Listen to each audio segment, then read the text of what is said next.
Hujan turun begitu deras malam itu di kota Bandar Lampung, menyapu jalanan aspal yang sudah berlubang di depan rumah kontrakan kecil yang selama ini menjadi saksi bisu perjuangan Rina. Suara petir menyambar nyaring berbarengan dengan suara bantingan pintu kayu yang sangat keras, hingga membuat beberapa tetangga di sebelah rumah terkejut. Rina terdorong kuat keluar rumah, tubuhnya yang kurus dan kelelahan kehilangan keseimbangan, hingga ia jatuh tersungkur di atas genangan air berlumpur. Belum sempat ia mengatur napas dan memahami apa yang sedang terjadi, sebuah koper usang berwarna hitam dilemparkan dengan kasar dari dalam rumah menyusul tubuhnya. Koper itu terbuka saat menghantam tanah berbatu, membuat seluruh pakaian Rina yang sederhana dan beberapa barang berharganya berserakan begitu saja di tengah guyuran hujan lebat. Rina menengadah ke atas dengan pandangan nanar. Matanya yang perih karena kemasukan air hujan mencoba menatap sosok laki-laki yang berdiri congkak di ambang pintu. Laki-laki itu adalah Danu, suaminya sendiri, pria yang selama 10 tahun terakhir ia temani dari bukan siapa-siapa, hingga kini berdiri gagah mengenakan seragam warna coklat keki kebanggaannya. Seragam pegawai negeri sipil itu tampak begitu licin dan rapi, lengkap dengan pin lambang Korpri yang mengkilap tertancap di dada kirinya, sebuah lambang kesuksesan yang ironisnya dibayar lunas oleh keringat dan air mata Rina selama ini. Danu menatap Rina dengan pandangan yang sangat dingin dan penuh rasa jijik, seolah-olah perempuan yang sedang duduk menangis di lumpur itu adalah kotoran yang menodai rumahnya. Tanpa sedikit pun rasa belas kasihan, Danu mengatakan dengan suara lantang yang mengalahkan suara rintik hujan bahwa Rina sudah tidak pantas lagi berdiri di sampingnya. Ia menyebut Rina sebagai perempuan bau bawang yang hanya akan membuat dirinya malu jika dibawa ke acara-acara resmi di lingkungan kantor pemerintahan. Kata-kata itu meluncur begitu tajam, merobek-robek ulu hati Rina, membuat dadanya terasa sesak seperti dihimpit batu besar yang sangat berat. Danu dengan bangganya menunjuk ke arah seragam barunya dan menegaskan bahwa orang dengan status sosial seperti dirinya sekarang membutuhkan pendamping yang setara, yang berpendidikan dan berpenampilan menarik, bukan perempuan lusuh penjual nasi uduk yang tangannya kasar karena setiap hari memegang wajan panas. Ia bahkan dengan teganya mengatakan bahwa surat cerai mereka sedang diurus dan akan segera sampai ke tangan Rina dalam beberapa hari ke depan. Rina hanya bisa menangis histeris, menggelengkan kepalanya berkali-kali, tidak percaya bahwa pria yang dulu pernah bersujud syukur sambil memeluk kakinya saat pengumuman kelulusan ujian abdi negara, kini berubah menjadi monster yang sangat kejam. Ia mencoba merangkak maju, memohon kepada Danu untuk mengingat kembali semua masa-masa sulit yang pernah mereka lewati bersama, memohon belas kasihan atas nama pernikahan mereka. Namun Danu justru memundurkan langkahnya dan menutup pintu setengah rapat, agar cipratan air kotor dari tubuh Rina tidak mengenai celana kainnya yang mahal. Di tengah tangisan Rina yang semakin memilukan, sebuah sorot lampu mobil yang sangat terang tiba-tiba menyilaukan mata menembus tirai hujan malam itu. Sebuah mobil mewah berwarna putih bersih perlahan merapat dan berhenti tepat di depan halaman rumah kontrakan tersebut. Kaca jendela mobil bagian penumpang perlahan turun, menampilkan sosok seorang wanita muda yang berpenampilan sangat elegan, dengan riasan wajah sempurna dan rambut yang tertata rapi. Wanita itu tersenyum sinis menatap Rina yang sedang memunguti pakaian basahnya dari kubangan lumpur. Senyum wanita itu seakan menegaskan kemenangan yang mutlak atas penderitaan yang sedang dialami Rina saat ini. Danu yang melihat kedatangan mobil itu seketika mengubah raut wajahnya yang tadi bengis menjadi sangat ramah dan penuh senyum. Ia segera mengambil payung dari balik pintu, berlari kecil menembus hujan tanpa mempedulikan istrinya yang masih menangis terseduh-seduh di tanah, lalu masuk ke dalam mobil mewah tersebut. Pintu mobil ditutup rapat dan kendaraan roda 4 itu perlahan melaju pergi membelah jalanan malam kota yang gelap, meninggalkan Rina sendirian dalam keadaan hancur lebur, tanpa arah dan tanpa tempat bernaung. Rina meremas kuat daster basah yang menempel di tubuhnya, menatap lampu belakang mobil yang semakin menjauh dengan dada yang bergemuruh hebat. Malam itu di bawah langit yang terus menumpahkan air matanya, Rina menjerit dalam hati memanggil nama Allah, memohon kekuatan dan keadilan atas pengkhianatan yang sangat luar biasa ini. Ia bersumpah dalam hati yang paling dalam bahwa air mata yang ia keluarkan malam ini akan menjadi saksi bisu atas kebangkitannya nanti, dan ia akan memastikan Danu menyesali keputusannya seumur hidup. Hujan seolah tidak peduli dengan kehancuran hati Rina malam itu. Rina dengan tangan yang bergetar hebat karena kedinginan dan syok, mulai memunguti satu persatu pakaiannya yang sudah kotor bercampur tanah merah. Ia mengambil sebuah kemeja lusuh yang dulu sering ia pakai saat menemani Danu belajar hingga larut malam. Kemeja itu kini basah dan kotor, sama seperti harga dirinya yang baru saja diinjak-injak oleh suaminya sendiri. Setiap kali tangannya menyentuh barang-barang miliknya yang berserakan, bayangan wajah sombong Danu dan senyum sinis wanita di dalam mobil mewah itu terus berputar-putar di kepalanya seperti kaset rusak yang menyiksa batinnya. Tetangga-tetangga yang sedari tadi mengintip dari balik tirai jendela rumah mereka, tidak ada satupun yang berani keluar untuk menolong karena mereka tahu betul tabiat Danu yang arogan semenjak ia menjabat di posisi barunya. Rina mengerti bahwa ia benar-benar sendirian malam ini. Tidak ada tempat untuk mengadu, tidak ada bahu untuk bersandar.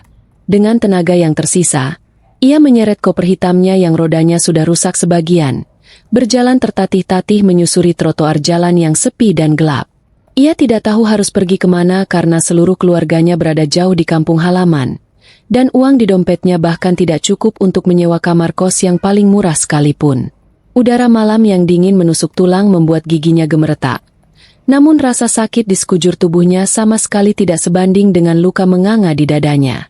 Rina terus berjalan tanpa arah membiarkan air matanya menyatu dengan air hujan, berharap rasa sesaknya bisa sedikit berkurang seiring langkah kakinya yang semakin berat. Dalam setiap langkahnya yang gontai, Rina terus merapal doa di dalam hati memohon petunjuk perlindungan dan ampunan Mu. Ia bertanya-tanya dosa apa yang telah ia perbuat hingga harus menerima cobaan seberat ini dari orang yang paling ia cintai dan ia percaya seumur hidupnya. Ia ingat betul bagaimana dulu ia rela menahan lapar asalkan Danu bisa makan makanan bergizi, agar staminanya terjaga saat menghadapi rentetan ujian seleksi yang sangat menguras tenaga dan pikiran. Ia ingat bagaimana tangannya sampai melepuh terkena cipratan minyak panas setiap pagi buta, demi mengumpulkan lembaran rupiah agar Danu bisa membeli buku panduan tes tebal yang harganya sangat mahal. Namun semua pengorbanan berdarah-darah itu ternyata tidak ada artinya sedikit pun di mata Danu. Setelah laki-laki itu merasakan empuknya kursi jabatan dan manisnya penghormatan palsu dari orang-orang di sekelilingnya yang memandang pangkat semata, Rina akhirnya menemukan sebuah emperan ruko yang sudah lama tutup, menepi di sana untuk sekadar berlindung dari derasnya angin dan hujan yang tidak kunjung reda. Ia duduk meringkuk memeluk lututnya sendiri di lantai semen yang kasar, merapatkan tubuhnya ke dinding ruko yang dingin, mencoba mencari sedikit kehangatan dari tubuhnya sendiri yang mulai menggigil hebat. Di tengah kegelapan malam dan suara hujan yang menderu kencang, Rina menengadahkan wajahnya yang pucat pasi ke arah langit malam yang kelam tanpa bintang.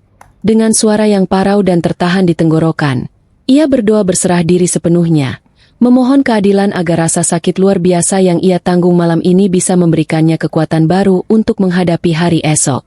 Ia tidak memendam dendam buta yang merusak akal, namun ia memohon ketegaran hati untuk bisa bangkit dari keterpurukan yang sangat menyakitkan ini. Malam panjang di emperan ruko itu menjadi saksi bisu transisi seorang istri yang hancur lebur hatinya, menjadi sosok perempuan mandiri yang perlahan mulai menyusun kembali kepingan semangatnya.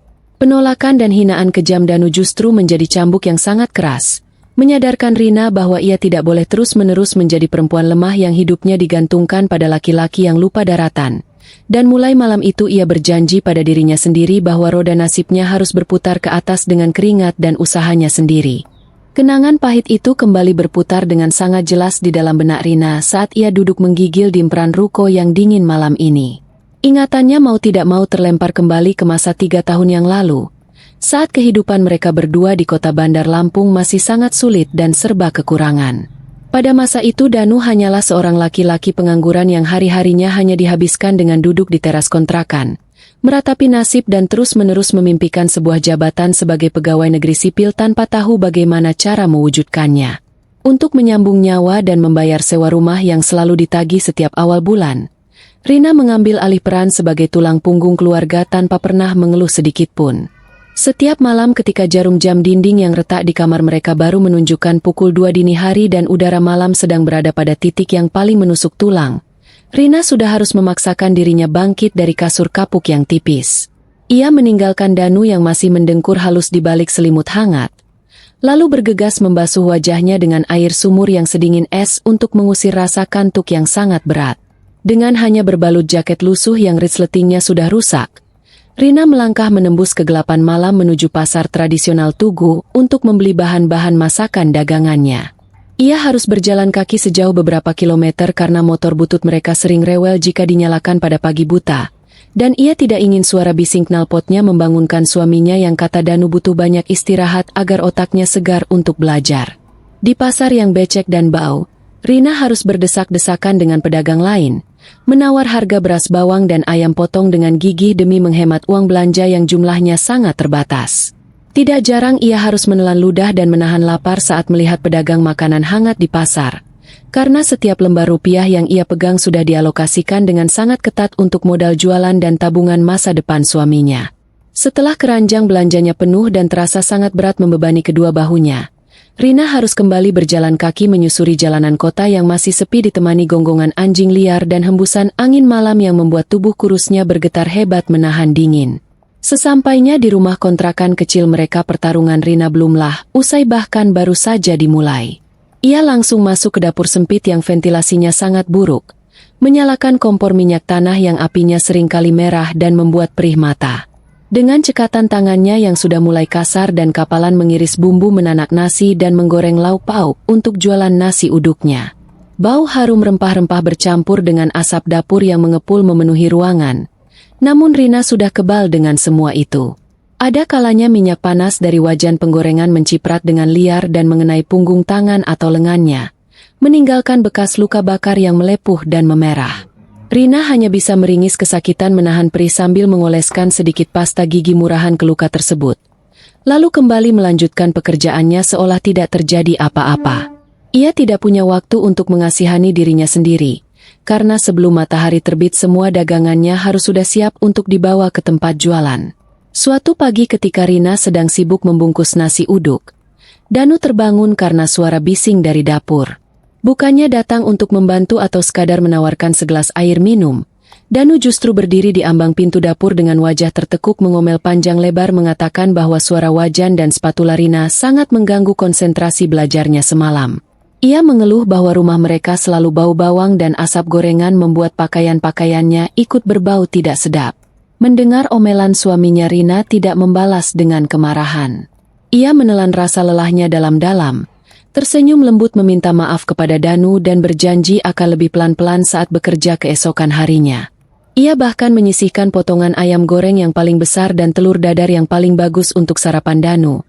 Sementara ia sendiri hanya makan sisa nasi kerak dengan sedikit sambal agar perutnya tidak berbunyi saat berjualan nanti. Semua hinaan dan keluhan Danu pada masa itu dianggap Rina sebagai ujian kesabaran yang harus ia lewati demi melihat suaminya sukses meraih cita-citanya. Meyakini bahwa pengorbanan ini suatu saat akan membuahkan hasil yang manis.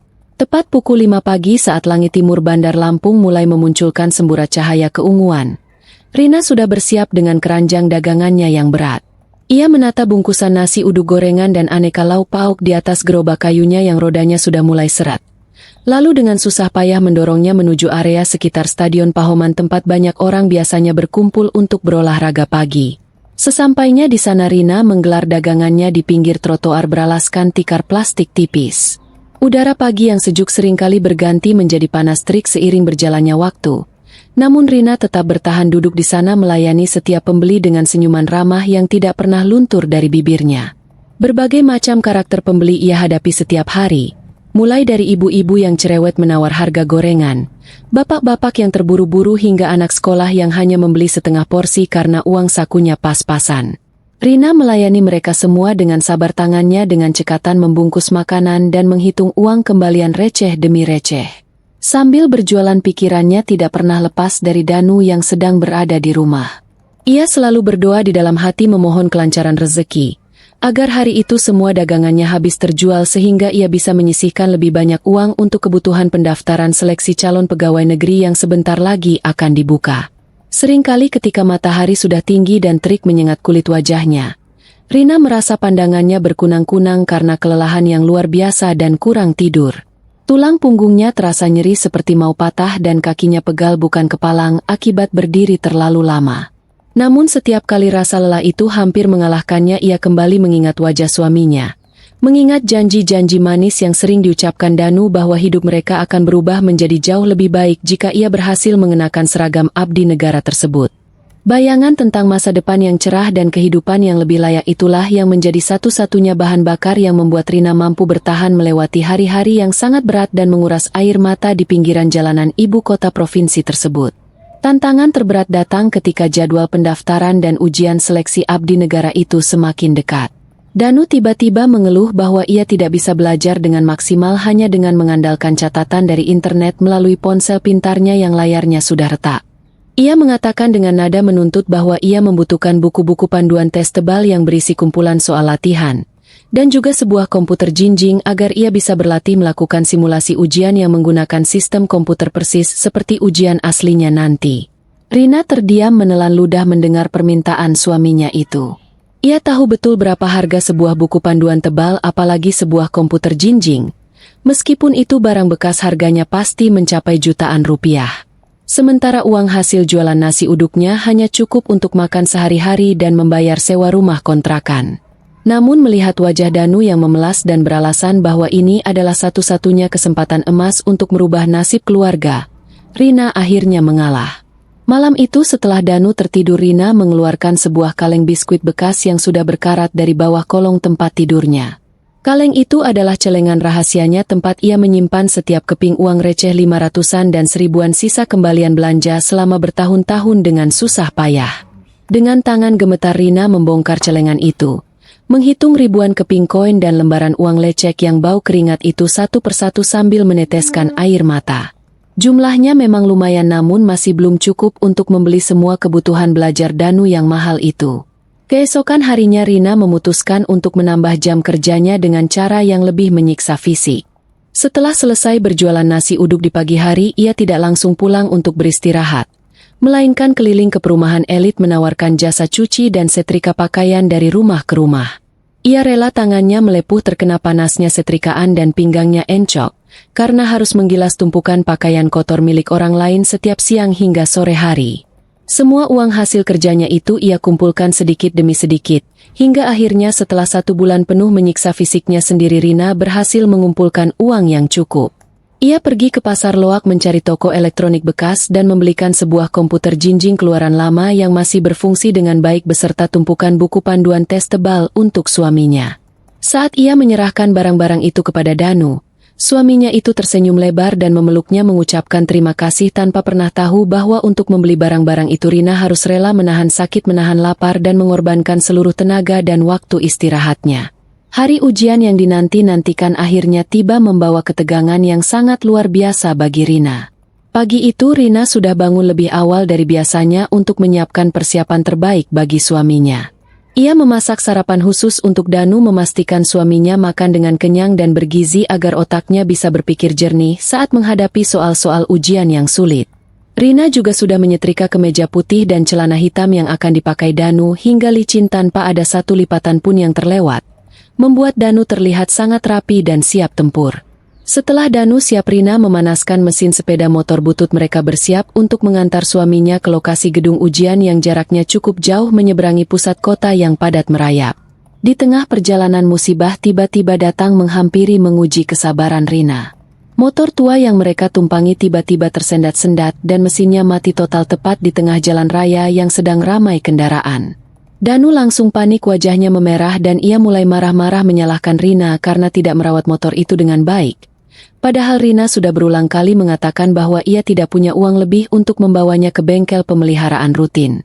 Takut suaminya terlambat mengikuti ujian dan keringat kepanikan merusak penampilan rapi kemeja putihnya, Rina segera menyuruh Danu untuk turun dan duduk manis menepi di trotoar. Tanpa banyak bicara, Rina yang tubuhnya kecil dan kurang gizi itu langsung mengambil alih kemudi menahan beratnya beban sepeda motor tua tersebut. Lalu mendorongnya dengan sekuat tenaga menyusuri pinggiran jalan raya di bawah sengatan panas matahari pagi yang mulai terasa sangat terik membakar kulit. Napas Rina terengah-engah, hebat keringat sebesar biji jagung mengucur deras membasahi wajah dan pakaian lusuhnya. Namun ia terus mendorong motor itu sejauh hampir 1 kilometer mencari bengkel terdekat sementara Danu berjalan santai di belakangnya sambil sibuk memegang map berisi dokumen pendaftaran tanpa sedikitpun berniat membantu istrinya yang sedang kepayahan. Setelah motor berhasil dititipkan di sebuah bengkel kecil pinggir jalan, mereka melanjutkan perjalanan dengan menyewa jasa ojek menggunakan sisa uang belanja Rina hari itu. Sesampainya di gedung ujian, Rina tidak langsung pulang ke rumah untuk beristirahat. Ia memilih untuk menunggu di luar pagar gedung duduk beralaskan koran bekas di bawah sebuah pohon pelindung yang daunnya tidak terlalu rindang. Ia menunggu berjam-jam di bawah terik matahari menahan lapar dan haus yang mendera tenggorokannya. Sementara mulutnya tidak henti-hentinya merapal selawat dan doa dengan sangat khusyuk memohon pertolongan agar suaminya diberikan kemudahan dalam menjawab setiap soal. Rina sengaja menolak untuk membeli makan dan minum meskipun perutnya perih keroncongan. Karena ia ingin rasa laparnya hari itu menjadi sebuah pengorbanan kecil yang bisa mengetuk pintu langit untuk menurunkan keajaiban kesuksesan bagi suaminya tercinta. Beberapa minggu berlalu dengan penuh rasa was-was hingga akhirnya tibalah hari yang paling mendebarkan yang akan mengubah jalan hidup mereka berdua, yaitu hari pengumuman hasil ujian seleksi. Sejak pagi Rina dan Danu duduk terpaku di lantai ruang tamu kontrakan di depan layar komputer jinjing bekas tersebut. Menatap halaman situs web pengumuman yang terus-menerus memutar ikon memuat karena antrean server yang sangat sibuk dan jaringan internet kartu prabayar mereka yang kualitasnya sangat buruk. Jantung Rina berdebar sangat kencang seolah-olah ingin melompat keluar dari dadanya. Tangannya menggenggam erat tangan suaminya yang terasa basah dan dingin karena rasa gugup yang memuncak.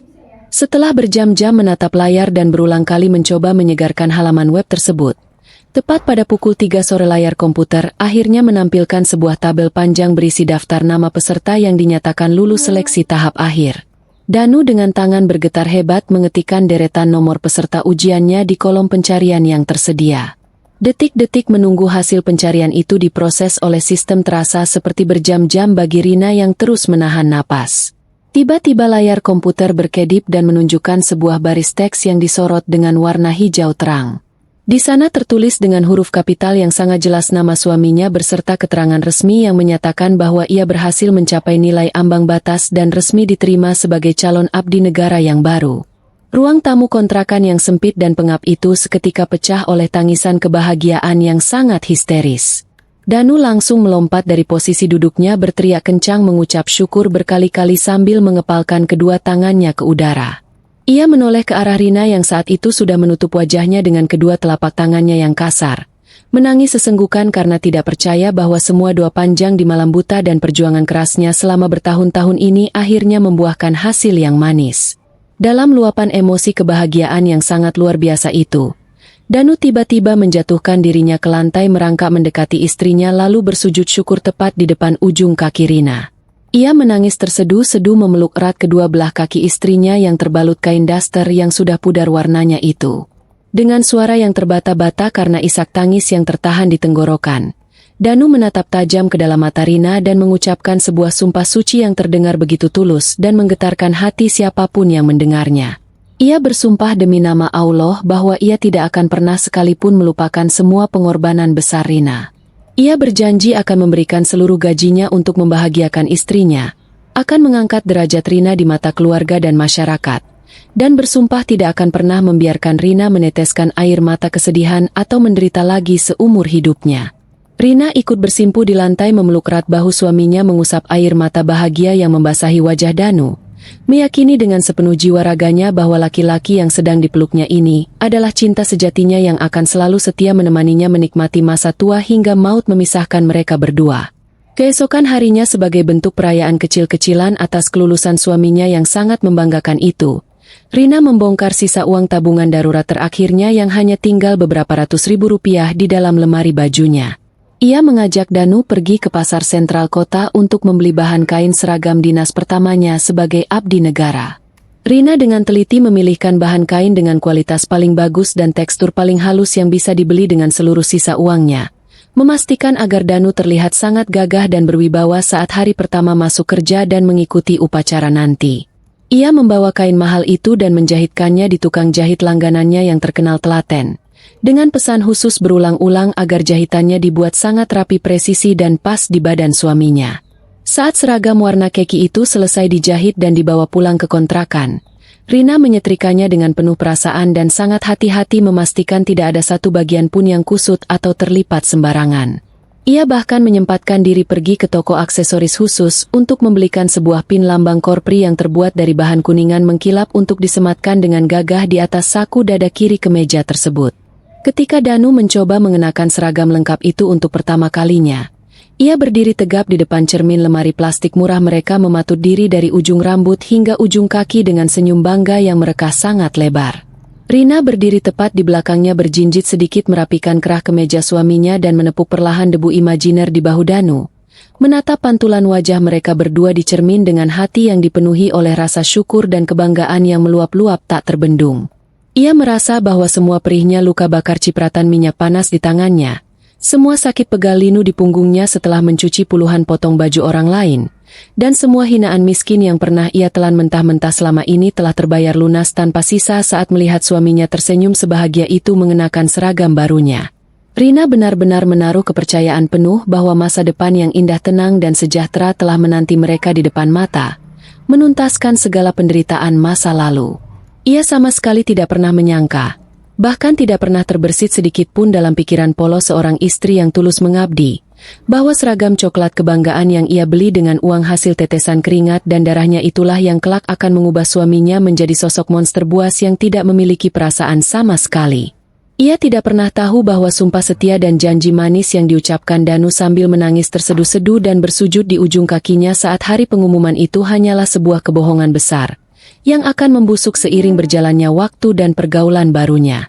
Dan yang paling menyakitkan, ia tidak menyadari bahwa kesuksesan yang ia perjuangkan mati-matian untuk suaminya pada akhirnya justru berbalik menjadi pedang paling tajam yang akan menghancurkan hidupnya sendiri berkeping-keping, merobek hatinya tanpa ampun dan membuangnya ke jalanan yang gelap tanpa sedikit pun belas kasihan seperti sampah yang tak lagi berguna. Bulan-bulan pertama semenjak Danu resmi menyandang status sebagai pegawai negeri sipil dan berkantor di salah satu instansi pemerintahan yang paling bergengsi di pusat kota Bandar Lampung, waktu seolah berjalan dengan sangat cepat membawa angin perubahan yang pada awalnya terlihat seperti sebuah kemajuan pesat, namun perlahan-lahan mulai menampakkan sisi gelap yang sangat menakutkan bagi keutuhan rumah tangganya. Lingkungan kerja baru yang dipenuhi oleh para birokrat dengan jabatan tinggi, gaya hidup mewah yang saling beradu gengsi, deretan kendaraan mengkilap yang memenuhi lahan parkir kantor, dan pakaian-pakaian seragam yang dipadukan dengan barang-barang bermerek dari luar negeri, perlahan namun pasti mulai meracuni pikiran Danu yang selama ini selalu hidup dalam batasan kesederhanaan. Ia mulai merasa bahwa standar kehidupannya yang lama di rumah kontrakan sempit itu sangatlah memalukan, ketinggalan zaman, dan sama sekali tidak pantas lagi untuk dipertahankan mengingat status sosialnya yang kini sudah berada di kelas masyarakat yang jauh lebih terhormat. Perubahan sikap Danu mulai sangat terasa dan mencekik suasana di dalam rumah mereka yang dulu selalu terasa hangat dan penuh canda tawa, kini berubah drastis menjadi sangat dingin, kaku, dan penuh dengan ketegangan yang siap meledak setiap harinya. Jika pada masa-masa sulit dulu Danu selalu makan dengan sangat lahap menghabiskan semua masakan Rina meskipun hanya berlauk tempe goreng tepung dan sambal terasi sisa jualan, kini sikapnya berubah 180 derajat menjadi sosok laki-laki yang sangat pemilih dan tidak tahu berterima kasih. Ia mulai sering mengeluhkan rasa makanan, membuang muka, dan mencela keras hidangan yang sudah disiapkan oleh istrinya dengan susah payah di atas meja makan kecil mereka. Danu seringkali melontarkan komentar menyakitkan bahwa lidahnya kini sudah terbiasa dengan makanan-makanan berkelas dari restoran-restoran mahal tempat ia sering diajak makan siang oleh rekan-rekan kerjanya sesama pegawai. Dan dengan santainya menyebut bahwa masakan Rina terasa sangat kampungan, hambar, tidak memiliki nilai gizi yang baik, dan sama sekali tidak mengundang selera makannya lagi. Tidak hanya berhenti pada urusan makanan saja, Danu juga mulai mengkritik penampilan fisik istrinya secara terang-terangan dengan menggunakan pilihan kata-kata yang sangat tajam dan menyayat hati perempuan manapun yang mendengarnya. Ia berulang kali mengeluhkan bau bawang merah dan kepulan asap dapur yang menurutnya selalu menempel pekat di rambut dan pakaian Rina, menuntut istrinya untuk memakai wewangian parfum yang mahal, merawat kulit muka di klinik kecantikan, dan mengganti semua baju-bajunya dengan model yang lebih modern. Danu mengucapkan semua tuntutan tidak masuk akal itu padahal ia tahu persis bahwa seluruh uang belanja bulanan yang ia berikan dari gajinya sangatlah pas-pasan bahkan lebih sering kurang. Sehingga Rina sampai detik ini masih harus terus menguras tenaganya berjualan nasi uduk setiap subuh hanya untuk menutupi kebutuhan sehari-hari dan membayar sewa rumah kontrakan mereka. Danu seolah-olah sengaja menutup matanya rapat-rapat pada kenyataan pahit bahwa tangan Rina yang kini berubah menjadi sangat kasar, kulitnya yang menghitam karena terbakar matahari, dan wajahnya yang terlihat kusam sebelum waktunya itu, adalah hasil nyata dari pengorbanan banting tulang menantang kerasnya jalanan demi membiayai kelangsungan hidupnya selama bertahun-tahun. Tepatnya saat Danu masih menjadi seorang pengangguran yang tidak berguna dan hanya bisa mengeluh. Hinaan demi hinaan kecil yang diucapkan Danu tanpa sedikit pun rasa bersalah itu mulai sering dilontarkan setiap hari tanpa beban, membuat Rina seringkali harus menangis terseduh-seduh secara diam-diam di sudut dapur saat sedang sibuk mencuci setumpuk piring kotor. Rina terus-menerus mencoba menipu hatinya sendiri, mencoba menenangkan batinnya yang terluka dengan mencari dalih bahwa suaminya mungkin sedang mengalami tekanan stres yang sangat tinggi dalam menghadapi beban pekerjaan birokrasi di kantor barunya yang sangat rumit, berharap bahwa sikap kasar Danu ini hanyalah fase sementara yang akan segera berlalu. Seiring berjalannya waktu, kesombongan di dalam diri Danu bukannya mereda, justru semakin hari semakin memuncak dan menembus batas-batas kewajaran seorang suami, terutama ketika hal tersebut menyangkut masalah harga diri, gengsi, dan penampilannya di depan orang banyak. Ia mulai merasa sangat malu, rendah diri, dan seolah kehilangan harga dirinya sebagai seorang pria berseragam jika harus berangkat ke kantor dengan menggunakan sepeda motor butut mereka yang usianya sudah sangat tua, sering mogok mendadak di tengah jalan, dan knalpotnya selalu mengeluarkan asap putih tebal yang berbau sangit. Pada awal-awal ia bekerja, Danu memang masih memaksa Rina untuk mengantarnya bekerja membelah kemacetan pagi kota Bandar Lampung. Namun ia memberikan sebuah syarat mutlak yang sangat menggores hati nurani istrinya. Danu melarang keras Rina untuk mengantarkan dirinya sampai ke depan gerbang utama gedung instansi pemerintah tempatnya bekerja yang selalu dijaga ketat oleh petugas keamanan. Ia dengan nada memerintah menyuruh istrinya memberhentikan motor tua itu di sebuah persimpangan gang sempit yang letaknya sekitar 500 meter sebelum mencapai kawasan gedung perkantoran elit tersebut. Alasan Danu sangatlah sederhana namun luar biasa menyakitkan. Ia tidak ingin ada satupun rekan kerjanya apalagi atasannya yang melihat secara langsung bahwa ia harus turun dari sebuah motor rongsokan yang dikendarai oleh seorang perempuan berpenampilan sangat lusuh seperti pembantu. Setelah turun dari boncengan motor dengan tergesa-gesa, Danu biasanya akan langsung merapikan kembali seragam kekinya dari debu jalanan, menyemprotkan parfum berbahan dasar kimia yang wanginya sangat menyengat dalam jumlah yang sangat banyak ke sekujur tubuhnya. Lalu dengan gaya yang sangat angkuh ia berjalan kaki menuju kantornya seolah-olah ia baru saja turun dari kendaraan roda 4 milik pribadi atau diantar oleh seorang sopir khusus. Namun lama-kelamaan seiring dengan pergaulannya yang semakin luas dengan orang-orang kaya di kantornya, Danu merasa bahwa berjalan kaki dari persimpangan gang itu pun masih merupakan hal yang sangat memalukan dan merendahkan martabatnya. Hingga pada puncaknya ia akhirnya melarang Rina sama sekali untuk mengantarnya menggunakan motor tua tersebut. Dan dengan sangat arogan memilih untuk selalu menggunakan layanan taksi mobil daring setiap hari untuk pergi dan pulang bekerja. Meskipun biaya transportasi yang harus dikeluarkan setiap bulannya menjadi sangat membengkak dan menguras habis isi dompet rumah tangga mereka. Ketika pada suatu malam Rina mencoba mengajak suaminya berdiskusi dan memberikan nasihat dengan suara yang sangat lembut agar suaminya bersedia lebih berhemat, menahan gengsi, dan mulai menabung secara serius untuk mewujudkan impian mereka membeli rumah sendiri yang layak, Danu justru langsung mengamuk sejadi-jadinya seperti kesetanan. Ia membanting sebuah asbak kaca tebal ke lantai semen hingga hancur berkeping-keping dan membentak Rina tepat di depan wajahnya dengan volume suara yang sangat keras hingga urat-urat di lehernya bermunculan. Dengan mata melotot Danu mengatakan bahwa Rina adalah perempuan berotak sempit dari kampung yang sama sekali tidak mengerti arti pentingnya membangun sebuah citra diri dan menjaga wibawa di dalam dunia birokrasi pemerintahan. Danu bahkan dengan sangat kejam menuduh Rina memiliki niat jahat untuk menghambat laju karirnya. Menuduh istrinya sengaja memaksanya untuk terus hidup melarat dan terlihat miskin seperti masa lalu mereka. Mendengar bentakan dan tuduhan keji tersebut Rina hanya bisa tertunduk kaku, mengunci mulutnya rapat-rapat menahan isak tangis yang tertahan di tenggorokan, lalu perlahan berjongkok untuk memunguti pecahan kaca tajam di lantai dengan kedua tangannya yang bergetar hebat. Ia tidak berani membalas sepatah kata pun untuk membela dirinya sendiri, karena ia sangat takut kemarahan suaminya yang membabi buta itu akan semakin menjadi-jadi dan berujung pada tindak kekerasan fisik yang tidak pernah ia bayangkan sebelumnya. Sambil memunguti pecahan kaca itu hati Rina menjerit pedih, karena ia merasa sama sekali tidak mengenali lagi sosok laki-laki temperamental dan kejam yang sedang berdiri bertolak pinggang di hadapannya ini. Laki-laki penyayang, lembut, dan penuh rasa syukur yang dulu pernah menangis sambil berjanji akan selalu membahagiakannya seumur hidup seolah-olah telah mati dikubur hidup-hidup. Dan kini posisinya telah digantikan oleh sosok monster asing yang seluruh rongga hatinya telah sepenuhnya dihitamkan oleh rasa gila hormat, kesombongan pangkat, dan kehausan yang tiada henti akan validasi status sosial dari orang-orang di sekelilingnya. Di tengah situasi keretakan fondasi rumah tangga yang semakin hari semakin melebar dan siap runtuh kapan saja itu, masuklah sebuah racun baru yang memiliki daya hancur jauh lebih mematikan ke dalam kehidupan Danu secara diam-diam, yang datang dalam wujud seorang rekan kerja wanita dari divisi lain yang bernama Siska. Siska bukanlah perempuan sembarangan. Ia adalah anak kandung dari salah satu pejabat tinggi eselon 2 di instansi pemerintahan tersebut, seorang perempuan muda yang usianya beberapa tahun lebih muda dari Danu, berparas sangat cantik, dan selalu memiliki penampilan fisik yang luar biasa glamor setiap kali menginjakan kakinya di area perkantoran.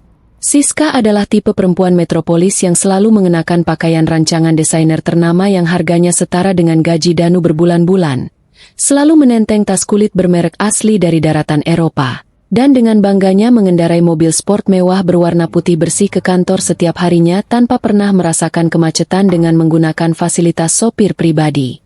Entah dorongan apa yang ada di dalam benak perempuan sekaya Siska, ia mulai menaruh perhatian khusus yang berlebihan kepada Danu yang memang sejak dulu memiliki struktur wajah yang cukup tampan maskulin, ditambah perawakan tubuhnya yang tinggi tegap. Apalagi sejak Danu mulai pandai merawat penampilannya dan menggunakan produk-produk perawatan pria yang harganya lumayan menguras kantong.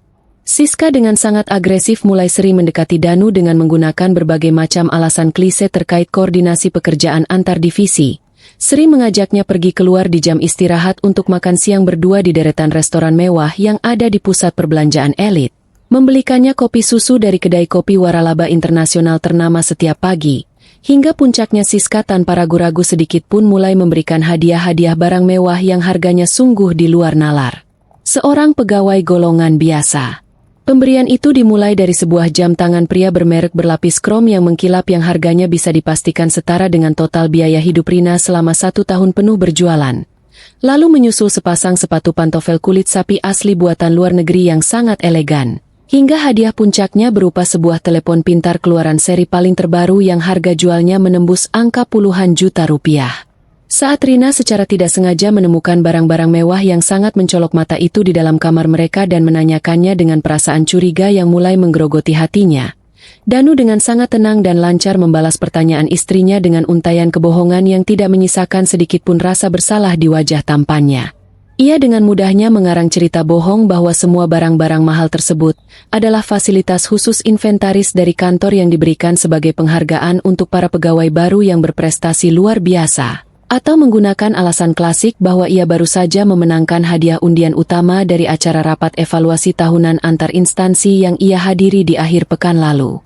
Kebohongan demi kebohongan kotor itu semakin hari semakin menumpuk tinggi menjadi gunung dosa, yang berjalan beriringan dengan perubahan drastis perilaku harian Danu saat berada di dalam rumah yang menjadi sangat tertutup, penuh misteri, dan selalu waspada.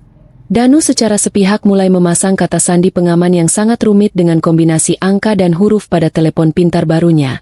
Sebuah tindakan pengamanan yang sama sekali tidak pernah ia lakukan selama 10 tahun penuh usia pernikahan mereka. Ia tidak pernah lagi berani meletakkan telepon pintarnya sembarangan di atas meja atau sofa. Kemanapun ia pergi benda pipi itu selalu berada dalam genggamannya dengan posisi layar menghadap ke bawah. Bahkan ia selalu membawanya masuk ke dalam kamar mandi seolah-olah benda mati itu adalah nyawanya sendiri yang akan hilang jika ditinggalkan.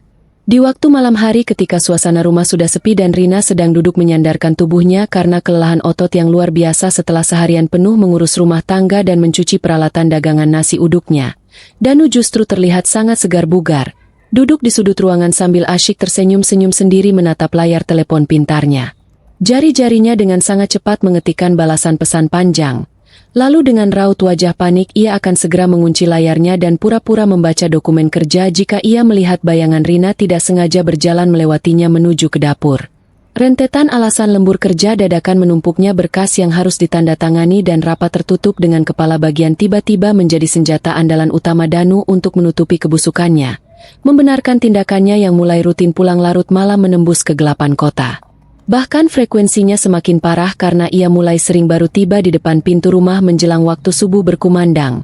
Dengan kondisi pakaian seragam yang berantakan, kerahnya kusut, dan yang paling menyayat hati Rina adalah aroma kemejanya yang tercium jelas membawa bau alkohol tipis yang menyengat bercampur dengan wangi parfum perempuan beraroma manis bunga mawar yang sangat pekat. Sebuah aroma parfum mahal yang jelas-jelas bukan milik Rina. Meskipun insting pertama Rina sebagai seorang istri yang telah lama mendampingi suaminya berteriak dengan sangat kencang memperingatkan adanya sebuah badai perselingkuhan yang sangat nyata sedang terjadi tepat di depan pelupuk matanya, Rina dengan bodohnya terus-menerus membohongi nuraninya sendiri, menepis jauh-jauh semua pikiran buruk yang menyiksanya itu dengan merapal doa pembenaran bahwa suaminya adalah orang baik yang sedang sibuk banting tulang membangun masa depan karir demi kesejahteraan mereka berdua.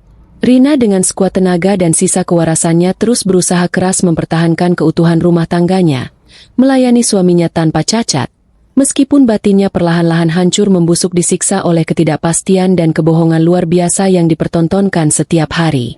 Puncak dari segala rentetan penderitaan batin, tekanan mental, dan kebohongan besar yang telah ditutup-tutupi dengan sangat rapi itu pada akhirnya mencapai titik ledaknya yang paling menghancurkan pada suatu hari Selasa pagi yang cuacanya sedikit mendung.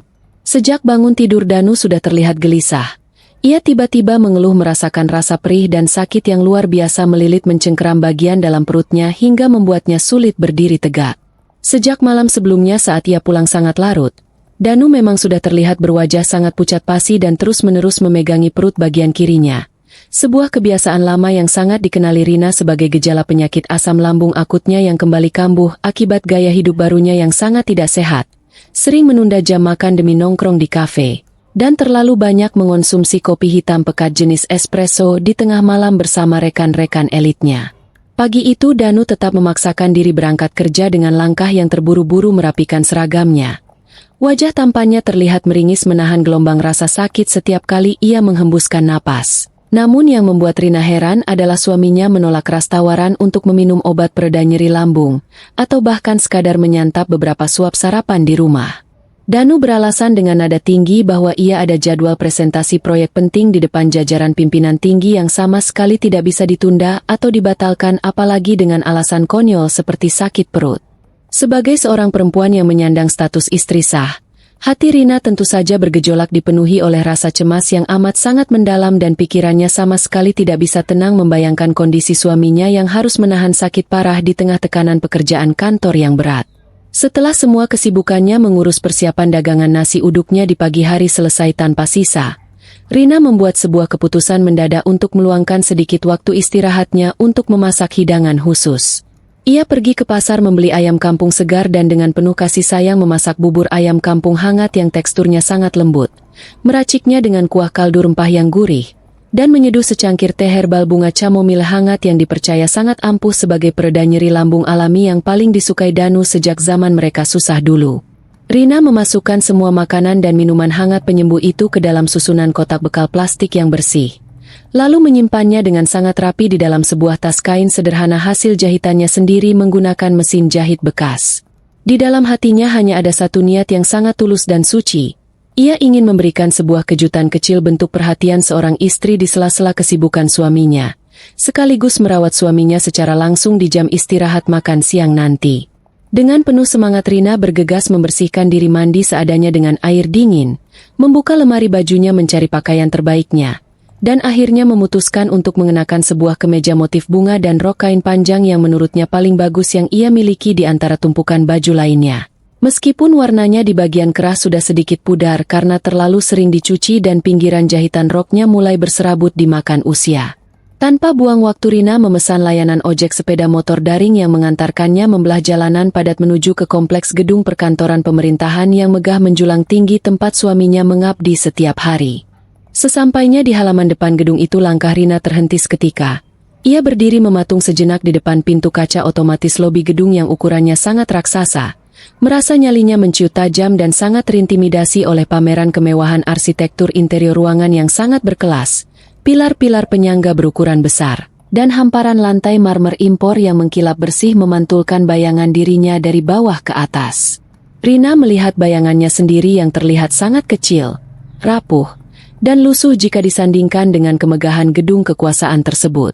Orang-orang yang sibuk berlalu lalang keluar masuk melalui pintu kaca lobi itu semuanya tanpa terkecuali mengenakan pakaian seragam dinas yang disetrika sangat rapi tanpa lipatan kusut, atau mengenakan setelan jas dan gaun kerja mahal dengan sepatu pantofel kulit asli yang selalu berbunyi nyaring berketuk-ketuk di atas marmer setiap kali langkah kaki mereka diayunkan. Sebuah pemandangan yang sukses membuat dada Rina sesak karena merasa sangat salah tempat, kotor, dan sangat rendah diri secara sosial.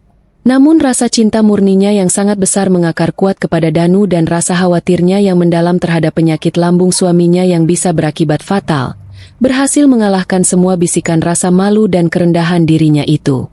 Dengan merapal doa pendek, Rina mengumpulkan sisa-sisa pundi keberaniannya, melangkah perlahan masuk melewati sensor pintu kaca ke dalam lobi gedung yang udaranya langsung terasa sangat dingin menusuk pori-pori kulit, karena hembusan terpaan mesin pendingin ruangan sentral yang diatur pada suhu maksimal. Rencana awal Rina sebenarnya sangatlah sederhana. Ia hanya berniat untuk menitipkan tas kain berisi kotak bekal hangat itu di atas meja staf resepsionis depan, memohon kepada petugas untuk mengantarkannya jika ia tidak memiliki akses untuk berhasil menemui suaminya secara langsung di ruang kerjanya. Rina sangat berharap dari lubuk hatinya yang paling dalam bahwa suapan pertama dari makanan hangat itu nantinya bisa langsung meredakan sakit perut Danu. Dan lebih dari itu bisa membuat suaminya menyadari bahwa istrinya akan selalu hadir dan ada untuk merawatnya dalam kondisi apapun betapapun perlakuan kasar yang ia terima di rumah belakangan ini. Tepat pada detik ketika kaki Rina melangkah maju berniat untuk menanyakan keberadaan suaminya ke arah meja resepsionis panjang yang melingkar elegan di titik tengah lobi. Sorot matanya yang sedang menyapu ruangan tanpa sengaja menangkap sebuah pergerakan visual yang seketika membuat seluruh aliran darah hangat di sekujur tubuh kurusnya seolah-olah dibekukan menjadi bongkahan es dan detak jantungnya seakan berhenti berdetak saat itu juga kehilangan ritmenya. Jauh dari ujung arah lorong utama yang menghubungkan area perkantoran menuju ke arah kantin eksklusif khusus pegawai golongan atas, terlihat dengan sangat jelas sosok Danu suaminya sedang berjalan santai menikmati jam istirahat siangnya. Namun pemandangan yang menghancurkan hati Rina adalah suaminya sama sekali tidak berjalan sendirian, melainkan sedang berjalan berdampingan dengan jarak yang sangat rapat tak berjarak dengan seorang wanita muda yang paras penampilannya sungguh sangat memukau mata siapapun yang melihatnya. Wanita itu tidak lain dan tidak bukan adalah Siska, yang saat itu tampil paripurna dengan kulit tubuh yang seputih pualam bersih terawat tanpa noda, mengenakan gaun kerja modis berwarna merah marun yang dijahit sangat pas memeluk lekuk tubuhnya, dan setiap langkahnya memancarkan aura kemewahan dari ujung helaian rambutnya yang diurai lurus, hingga ke ujung sepatu hak tingginya yang runcing. Wanita yang dipanggil Siska itu sedang asyik tertawa riang lepas seolah tidak memiliki beban hidup apapun. Dan yang membuat dada Rina serasa ditikam belati beracun adalah melihat bagaimana Siska dengan sangat berani menyandarkan sisi kepalanya dengan sangat manja di lengan bagian atas Danu.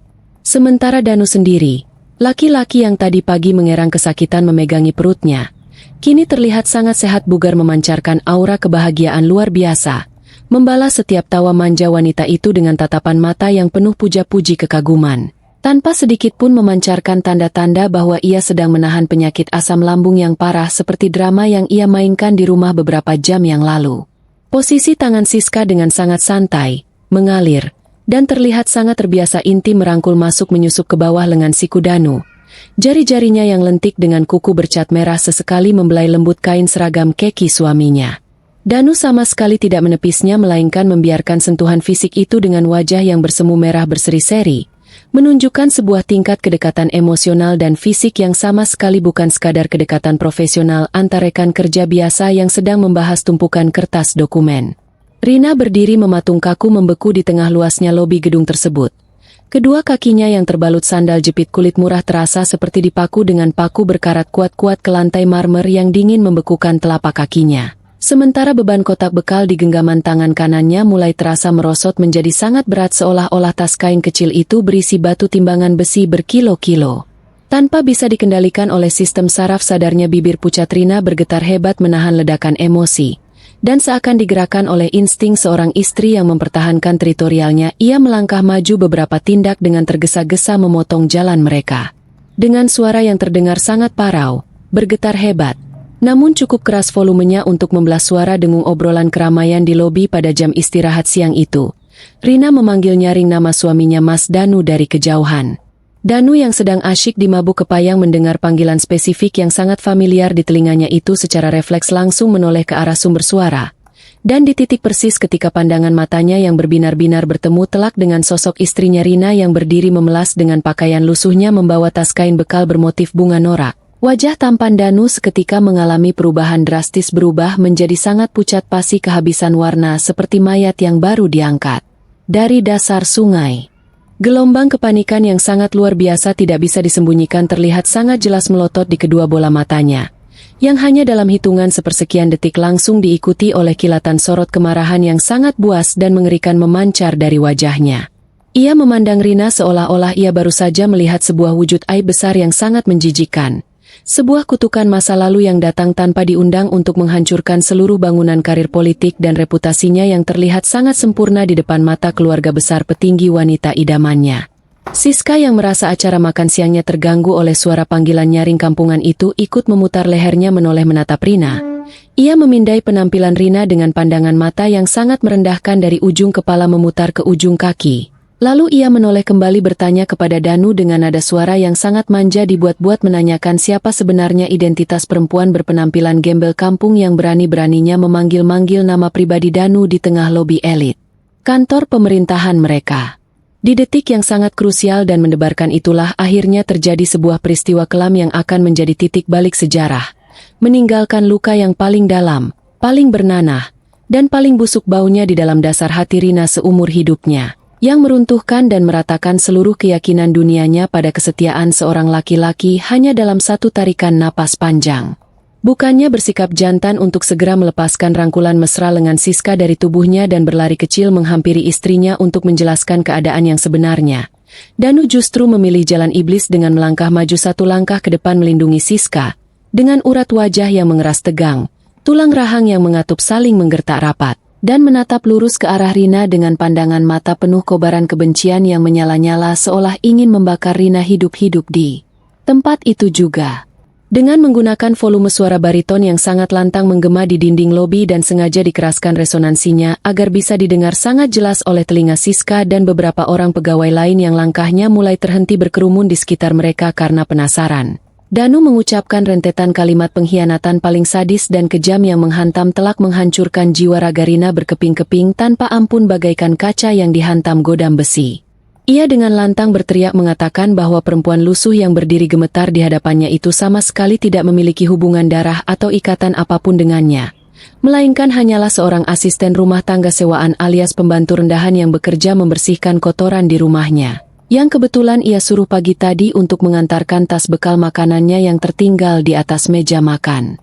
Danu bahkan dengan tingkat kekejaman luar biasa teganya secara lisan memanggil istrinya sendiri Rina dengan sebutan panggilan Bibi, merendahkan martabatnya di depan halayak ramai, sambil mengangkat tangannya menyuruh Rina dengan gaya mengusir anjing untuk segera meletakkan tas kain murah berisi makanan itu di sudut ujung meja resepsionis, dan memerintahkannya dengan nada kasar untuk segera angkat kaki pulang kembali ke rumah naik angkutan umum kota pinggiran, agar keberadaannya yang bau keringat itu tidak membuat keributan, mengotori pemandangan, dan mempermalukan dirinya di tempat kerja yang dipenuhi oleh orang-orang berpendidikan tinggi dan penting. Siska yang mendengar penjelasan lugas tanpa keraguan dari mulut Danu itu langsung tertawa kecil terkekik-kekik merasa sangat lucu mendengarnya. Ia memandang sosok Rina dengan tatapan mata menyipit penuh rasa jijik yang luar biasa. Lalu tanpa rasa sungkan ia menarik paksa lengan kemeja Danu untuk segera pergi menjauh meninggalkan lobi itu melangkah cepat menuju ke arah restoran mewah bergaya Eropa yang ada di seberang jalan raya.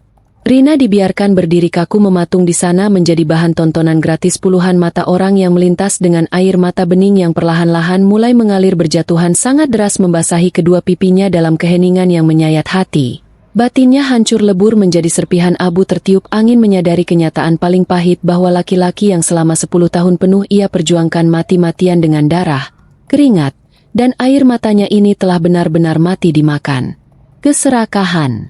Laki-laki bergelar suami yang membelakanginya dan berjalan pergi bersama wanita lain saat ini tidak lebih dari sekadar wujud seorang pengecut hina berhati iblis yang telah dengan sangat murah menjual harga diri, nurani, dan keluarganya sendiri hanya demi mengejar sebuah status sosial palsu yang fana dan belayan seorang wanita selingkuhan.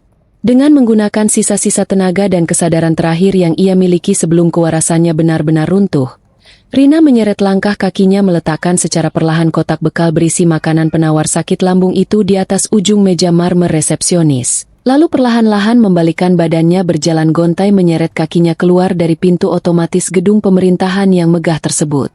Ia melangkah tanpa arah menembus teriknya sengatan cahaya matahari siang kota Bandar Lampung yang membakar kulit dengan kondisi jiwa yang sudah benar-benar kosong melompong dan hampa tanpa sisa. Membawa pulang beban berat sebuah duka pengkhianatan terbesar dari orang yang paling dicintainya yang sama sekali tidak akan pernah bisa termaafkan atau terhapuskan dari ingatannya sampai kapanpun waktu berhenti berputar.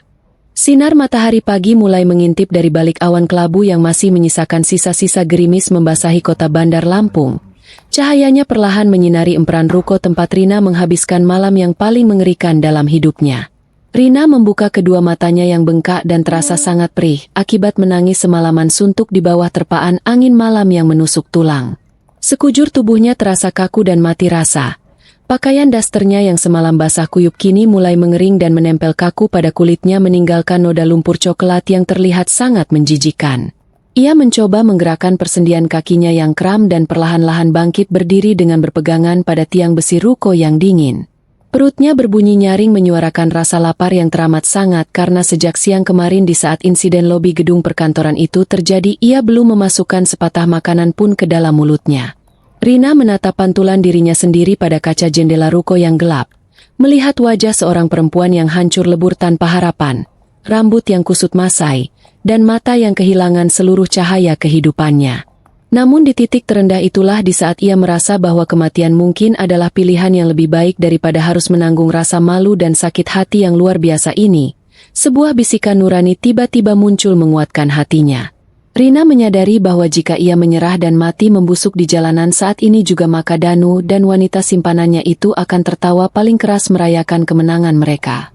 Kesadaran itu seketika memicu sebuah percikan api perlawanan di dalam dadanya, mengubah seluruh rasa sedih dan air matanya menjadi sebuah tekad baja yang sangat keras. Rina membasuh wajahnya dengan sisa air hujan yang tertampung di daun talas pinggir jalan, merapikan rambutnya seadanya dengan menggunakan jari-jarinya yang gemetar, lalu meraih gagang koper usangnya yang rusak. Ia berjanji pada dirinya sendiri sambil menatap langit pagi bahwa mulai detik ini ia mengubur dalam-dalam sosok Rina yang lemah, penurut, dan rela diinjak-injak demi cinta palsu seorang laki-laki. Ia memohon kekuatan kepada Allah agar diberikan jalan keluar dari penderitaan ini, karena ia harus bertahan hidup dan membuktikan kepada dunia bahwa perempuan yang dibuang seperti sampah ini suatu saat nanti akan berdiri di puncak kesuksesan yang bahkan tidak akan pernah bisa dijangkau oleh kesombongan suaminya. Beberapa hari setelah malam pengusiran yang sangat kejam itu, proses perceraian Rina dan Danu berjalan dengan sangat cepat dan memihak sepenuhnya pada laki-laki arogan tersebut. Danu yang kini memiliki banyak uang dan koneksi luas menyewa seorang pengacara mahal untuk mengurus semua dokumen pengadilan tanpa ia sendiri harus repot-repot menampakkan wajahnya di ruang sidang. Rina yang tidak memiliki uang sepeser pun untuk menyewa pembela hukum dan tidak mengerti seluk-beluk hukum pernikahan hanya bisa pasrah menandatangani surat-surat yang disodorkan kepadanya dengan tangan bergetar. Surat keputusan cerai itu resmi keluar memutuskan segala ikatan tali pernikahan mereka yang sudah dibangun dengan susah payah selama 10 tahun penuh, mencabut status Rina sebagai seorang istri sah, dan secara resmi melegalkan status Danu sebagai pria lajang yang bebas berkeliaran mencari mangsa baru. Seluruh harta benda termasuk rumah kontrakan beserta isinya peralatan masak yang dibeli Rina dengan uang hasil jualannya. Bahkan tabungan kecil yang ada di bank semuanya jatuh ke tangan Danu dengan alasan bahwa semua itu terdaftar atas nama suaminya. Rina benar-benar ditendang keluar dari kehidupan Danu tanpa membawa apa-apa selain pakaian bekas di dalam kopernya dan sebuah cincin pernikahan emas muda berukuran sangat kecil yang melingkar di jari manisnya, yang harganya dulu sangat murah namun memiliki nilai sejarah yang sangat dalam. Setelah keluar dari gedung pengadilan agama dengan membawa selembar kertas putusan cerai yang terasa seperti vonis mati, Rina berjalan tanpa arah menyusuri trotoar jalanan kota yang panas berdebu.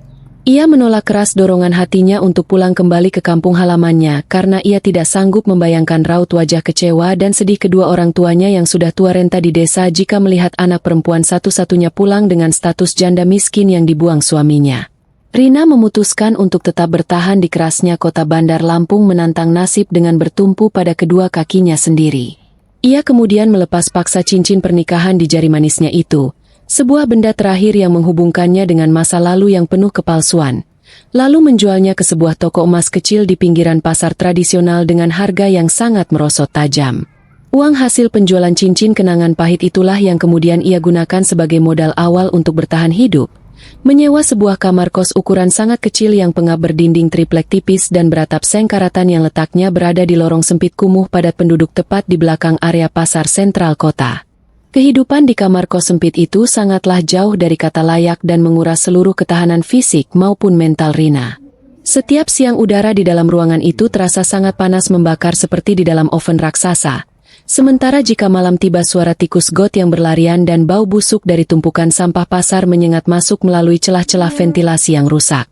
Namun Rina sama sekali tidak memiliki waktu untuk mengeluhkan keadaan tersebut karena uang di tangannya sangatlah terbatas, dan ia harus segera memutar otak untuk menghasilkan pendapatan sebelum ia benar-benar mati kelaparan. Dengan sisa uang yang sangat sedikit ia pergi ke pasar loak membeli beberapa peralatan masak bekas yang sudah penyok seperti wajan besi tua, spatula kayu dan sebuah panci kukusan yang tutupnya sudah tidak rapat lagi. Rina memutuskan untuk kembali ke satu-satunya keahlian yang ia miliki selama bertahun-tahun, yaitu memasak dan berjualan makanan. Namun kali ini ia tidak bisa lagi berjualan nasi uduk dengan menggunakan gerobak menetap di pinggir jalan raya seperti dulu. Karena ia tidak punya modal untuk membuat gerobak baru dan ia sangat takut jika sewaktu-waktu ia bertemu dengan Danu atau rekan kerjanya di jalanan. Rina mengubah strateginya dengan membuat nasi bungkus berlauk sederhana seperti tempe orek, telur dadar iris dan sambal teri kacang, yang ia masak sejak jam 3 dini hari di dapur umum kos-kosan yang sangat kotor dan minim penerangan. Setelah semua nasi selesai dibungkus rapi dengan menggunakan kertas coklat dan daun pisang sisa pasar, Rina memasukkan puluhan bungkus makanan itu ke dalam sebuah bakul plastik berukuran besar. Tanpa rasa malu sedikit pun ia mengangkat bakul berat itu meletakkannya di atas kepalanya. Lalu berjalan kaki berkilo-kilometer menyusuri lorong-lorong pasar, terminal bus antar kota, hingga ke pangkalan-pangkalan ojek dan sopir angkutan umum untuk menjajakan dagangannya secara langsung kepada para pekerja kasar jalanan.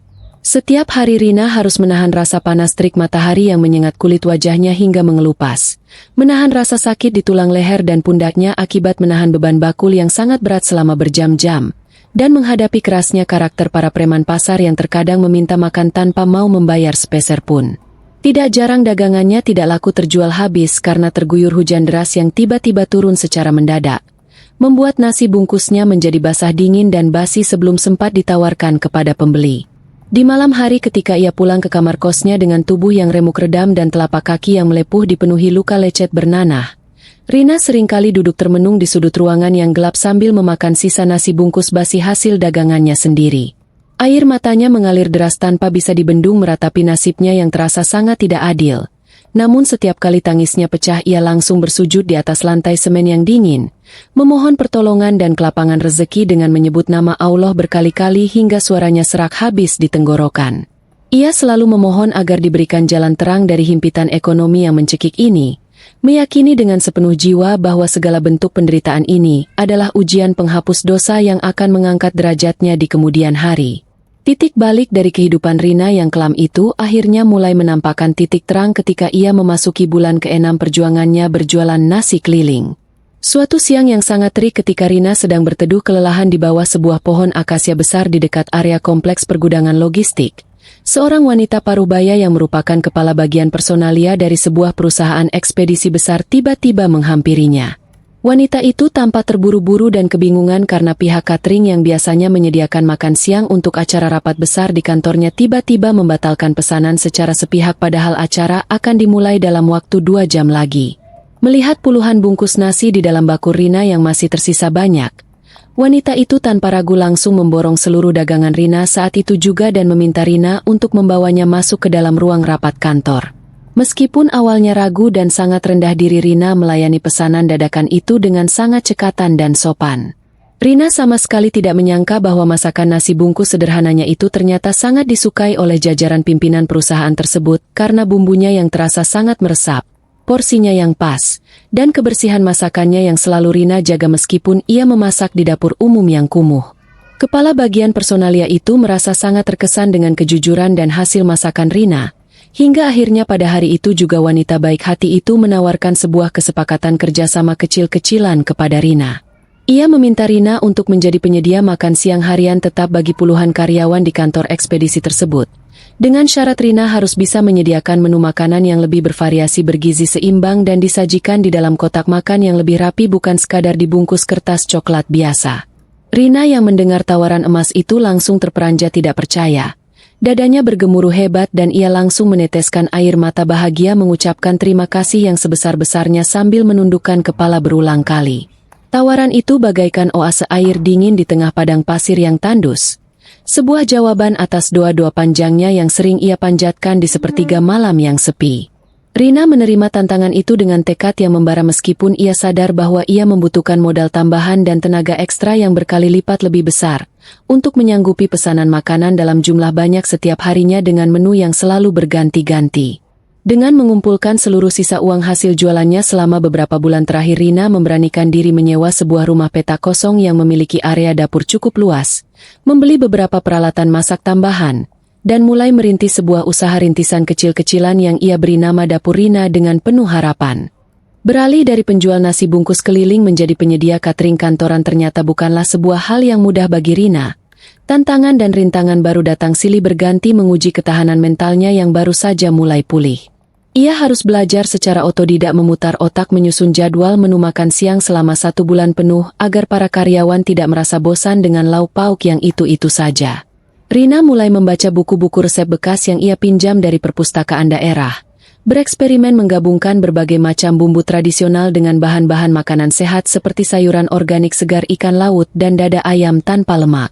Rina memiliki sebuah prinsip yang sangat kuat tertanam di kepalanya bahwa ia tidak akan pernah menggunakan bahan pengawet atau penyedap rasa buatan dalam jumlah berlebihan, karena ia memasak semua pesanan pelanggannya sama seperti ia memasak makanan untuk keluarganya sendiri dengan penuh rasa cinta dan ketelitian. Setiap hari Rina hanya tidur maksimal 2 hingga 3 jam saja, karena tepat pada pukul 1 dini hari ia harus sudah berada di Pasar Induk Kota Bandar Lampung untuk berburu bahan makanan mentah terbaik langsung dari para petani dan pemasok sayuran agar mendapatkan harga modal yang jauh lebih murah. Rina memikul sendiri karung-karung beras, memotong puluhan ekor ayam dan mengiris berember-ember bawang merah sendirian tanpa ada bantuan siapapun di dalam rumah petaknya yang panas. Tangannya yang dulu sudah kasar kini semakin dipenuhi oleh bekas luka sayatan pisau dapur dan luka bakar akibat wajan besar. Namun semua rasa lelah dan sakit fisik itu tidak pernah sedikit pun memudarkan semangatnya yang terus menyala-nyala. Suatu ketika Rina pernah jatuh sakit terserang demam tinggi yang luar biasa hingga tubuhnya menggigil hebat dan pandangannya berkunang-kunang tidak kuat untuk berdiri. Namun menyadari bahwa ia memiliki kewajiban untuk memenuhi pesanan puluhan kotak makan siang para karyawan kantor, Rina memaksakan dirinya merangkak bangun dari tempat tidur, menelan beberapa butir obat warung murahan, mengikat kepalanya kencang-kencang dengan kain basah untuk meredakan pusing. Lalu kembali memegang spatula besi besar di depan nyala api kompor yang sangat panas. Ia menangis terisak-isak di tengah kepulan asap dapur, menahan pusing yang luar biasa membelah kepalanya. Memohon kekuatan kepada Allah agar ia tidak jatuh pingsan hingga semua masakannya selesai dikemas rapi ke dalam kotak. Keteguhan hati, kualitas masakan yang sangat konsisten, kebersihannya dan pelayanan Rina yang selalu tepat waktu tanpa pernah terlambat 1 menit pun mulai membuahkan hasil yang luar biasa di luar dugaannya. Kabar tentang kelezatan makanan dari dapur Rina mulai menyebar dari mulut ke mulut secara alami di kalangan para pegawai perkantoran di kawasan tersebut. Pesanan kotak makan siang yang awalnya hanya berjumlah puluhan kini mulai melonjak drastis mencapai ratusan kotak setiap harinya, memaksa Rina untuk mulai merekrut beberapa orang ibu-ibu tetangga sekitarnya yang kesulitan ekonomi untuk membantunya di dapur mengupas bawang, mencuci piring, dan mengemas makanan pesanan. Lompatan waktu berjalan dengan sangat cepat mengubah banyak hal di dalam kehidupan Rina selama 3 tahun penuh sejak malam pengkhianatan yang menghancurkan hatinya itu berlalu. 3 tahun yang dihabiskan Rina dengan bekerja membanting tulang, menumpahkan darah, keringat, dan air mata tanpa kenal hari libur, tanpa pernah bersenang-senang, membuang waktu secara sia-sia, kini telah terbayar lunas dengan sangat indah dan luar biasa. Rumah petak kecil yang dulu ia sewa dengan susah payah kini telah disulap menjadi sebuah bangunan dapur produksi catering berukuran besar yang sangat bersih, higienis, dan berstandar profesional. Lengkap dengan deretan kompor gas industri, meja persiapan berbahan baja tahan karat, dan deretan lemari pendingin besar untuk menyimpan bahan makanan segar. Nama dapur Rina kini bukan lagi sekadar usaha rintisan kecil-kecilan, melainkan telah menjelma menjadi salah satu perusahaan penyedia jasa boga catering sehat paling besar dan paling dicari di seluruh penjuru kota Bandar Lampung. Rina kini mempekerjakan lebih dari 50 orang karyawan yang mayoritas terdiri dari para perempuan janda dan ibu rumah tangga kurang mampu yang sangat menghormati dan menyayanginya sebagai sosok pemimpin yang tegas, disiplin, namun memiliki hati yang sangat lembut dan dermawan. Transformasi yang paling mencolok dan menggetarkan hati tentu saja terlihat pada sosok diri Rina itu sendiri yang kini berdiri memancarkan aura wibawa yang luar biasa menawan. Perempuan kurus berwajah kusam berbaju daster lusuh bermotif bunga pudar yang dulu diusir dan dicaci maki di depan umum oleh suaminya sendiri itu kini telah lenyap tanpa bekas. Tergantikan oleh sosok seorang direktur perusahaan wanita yang sangat elegan, mandiri dan berkelas. Kulit Rina kini terlihat jauh lebih cerah, bersih dan terawat dengan sangat baik. Rambutnya dipotong dengan gaya bob modern yang membingkai wajahnya yang tenang tanpa riasan-riasan tebal yang berlebihan. Ia tidak lagi berjalan kaki menyeret koper atau memikul bakul berat di atas kepalanya. Kemanapun ia pergi mengurus urusan bisnis perusahaannya, Rina selalu diantar menggunakan sebuah mobil tipe kendaraan utilitas sport keluaran terbaru berwarna hitam mengkilap yang dikemudikan secara khusus oleh seorang sopir pribadinya. Pakaian yang dikenakannya selalu terlihat sangat rapi dan elegan, terbuat dari bahan kain berkualitas tinggi yang dijahit sempurna pas di badannya, menunjukkan kelas sosial ekonomi yang sangat jauh melampaui posisi seorang pegawai negeri sipil golongan biasa sekalipun. Namun di balik segala kemewahan materi dan kesuksesan besar yang telah berada di dalam genggaman tangannya itu, Rina sama sekali tidak pernah berubah menjadi sosok orang kaya baru yang sombong, arogan, gila hormat, atau lupa daratan seperti yang terjadi pada mantan suaminya dahulu. Ia tetaplah seorang Rina yang rendah hati, murah senyum, selalu berbicara dengan nada yang lembut namun tegas, dan tidak pernah sungkan untuk turun tangan langsung ikut mengangkat nampan makanan panas, memotong sayuran bersama para karyawannya di dapur produksi jika pesanan sedang sangat menumpuk. Malam hari sebelum ia memejamkan mata di atas kasurnya yang sangat empuk dan nyaman di dalam rumah pribadinya yang megah, Rina selalu menyempatkan diri untuk bersujud memanjatkan doa syukur tiada henti kepada Allah atas segala rezeki berlimpah ruah yang telah dititipkan kepadanya. Luka pengkhianatan masa lalu yang dulu terasa sangat perih merobek-robek ulu hatinya kini telah sepenuhnya mengering dan berubah menjadi sebuah lencana kebanggaan yang mengingatkannya akan kekuatan sejati seorang perempuan. Rina benar-benar merasa damai menikmati kehidupan barunya tanpa sedikit pun menyadari bahwa garis takdir yang digambar oleh Tuhan di atas langit memiliki caranya sendiri yang sangat misterius untuk mempertemukan kembali dua insan yang pernah terikat perjanjian pernikahan. Dan bahwa waktu pembalasan atas penderitaannya di masa lalu kini sedang bergerak sangat cepat mendekati garis akhirnya yang paling menegangkan tepat di depan mata. Sementara kehidupan Rina perlahan-lahan mulai merangkak naik menuju puncak kesuksesan yang gilang gemilang berkat keringat dan kerja kerasnya yang jujur setiap hari, garis nasib yang sama sekali berbeda sedang ditenun oleh tangan takdir untuk mantan suaminya Danu di gedung perkantoran pemerintahan yang megah tersebut. Kehidupan Danu yang pada awalnya terlihat sangat sempurna dan dieluk-elukan karena berhasil bersanding dengan Siska perlahan-lahan mulai menampakkan kebusukan dari dalam yang menggerogoti seluruh pondasi karirnya. Gaya hidup Siska yang sangat glamor dan tidak pernah merasa puas dengan apa yang dimilikinya ternyata menjadi sebuah beban finansial yang sangat menghancurkan bagi seorang laki-laki dengan gaji pokok yang hanya sebatas pegawai negeri sipil golongan menengah. Siska selalu menuntut untuk makan malam di restoran-restoran berkelas internasional setiap akhir pekan, meminta dibelikan tas-tas kulit keluaran terbaru dari perancang busana luar negeri yang harganya mencapai puluhan juta rupiah, hingga memaksa Danu untuk menanggung seluruh biaya perawatan kecantikannya di klinik-klinik mahal yang tagihannya sangat mencekik leher. Danu yang sudah terlanjur mabuk kepayang dan sangat takut kehilangan wanita cantik pujaan hatinya itu, akhirnya merasa terdesak oleh keadaan dan gengsi yang membabi buta. Laki-laki yang dulu pernah bersujud syukur saat diterima bekerja dengan niat mengabdi kepada negara itu kini mulai menutup mata batinnya rapat-rapat dan melangkah masuk ke dalam pusaran lubang hitam kejahatan korupsi birokrasi. Ia mulai menyalahgunakan jabatan dan kewenangannya di kantor untuk menerima uang suap dari berbagai pengusaha yang ingin mempercepat proses perizinan proyek bangunan di kota Bandar Lampung.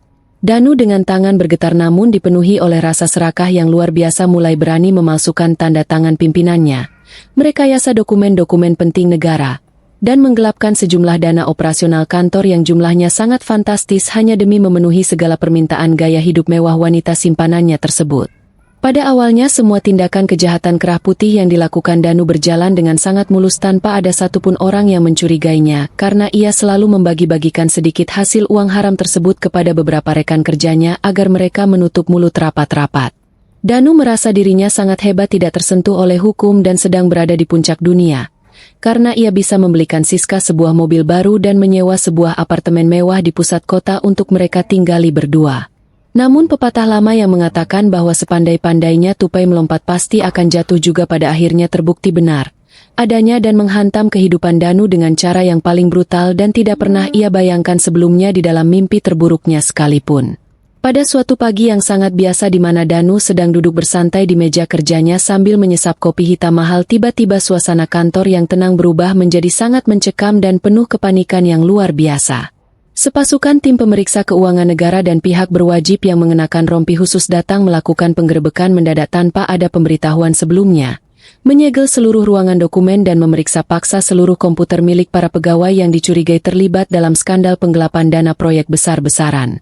Jantung Danu berdetak sangat kencang seolah-olah ingin melompat keluar dari rongga dadanya saat ia melihat beberapa orang petugas dengan wajah tegas dan tanpa kompromi berjalan lurus menuju ke arah meja kerjanya membawa sebuah map merah berisi bukti-bukti kuat hasil penyadapan dan penelusuran aliran dana gelap yang semuanya mengarah langsung kepada rekening pribadinya.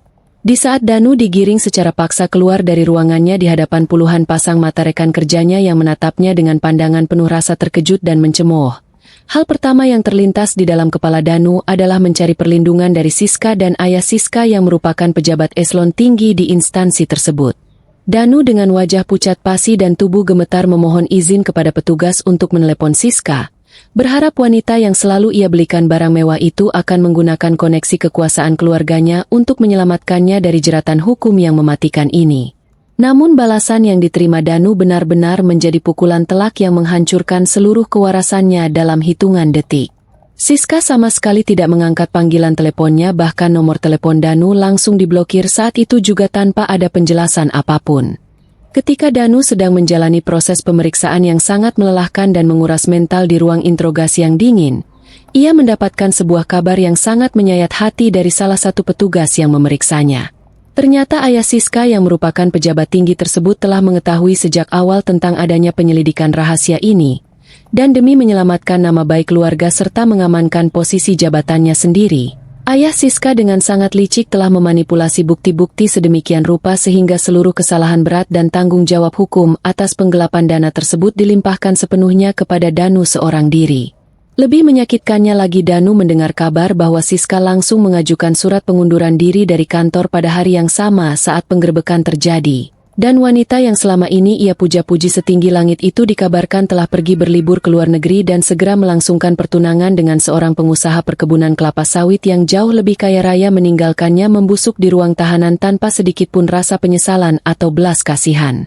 Danu akhirnya menyadari dengan rasa sakit yang tidak tertahankan bahwa selama ini ia hanyalah dijadikan sebagai sebuah pion catur yang bisa dikorbankan kapan saja dan sebagai mesin pencetak uang tunai bagi Siska. Sebuah kenyataan pahit yang membuatnya menangis meraung-raung memukuli meja besi ruang interogasi meratapi kebodohannya sendiri yang telah membuang istri sebaik Rina demi perempuan berhati iblis seperti Siska. Proses hukum berjalan dengan sangat cepat dan tidak memberikan sedikit pun ruang bagi Danu untuk bernapas atau mencari celah jalan keluar.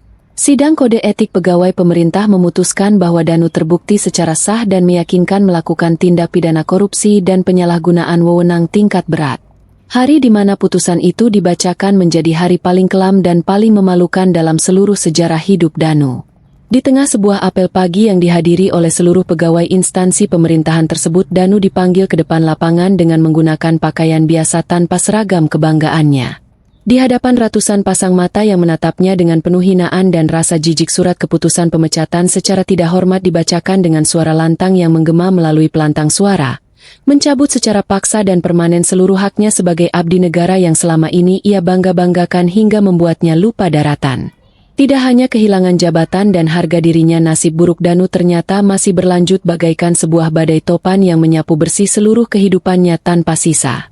Pengadilan memutuskan bahwa Danu harus mengembalikan seluruh kerugian keuangan negara yang jumlahnya mencapai miliaran rupiah.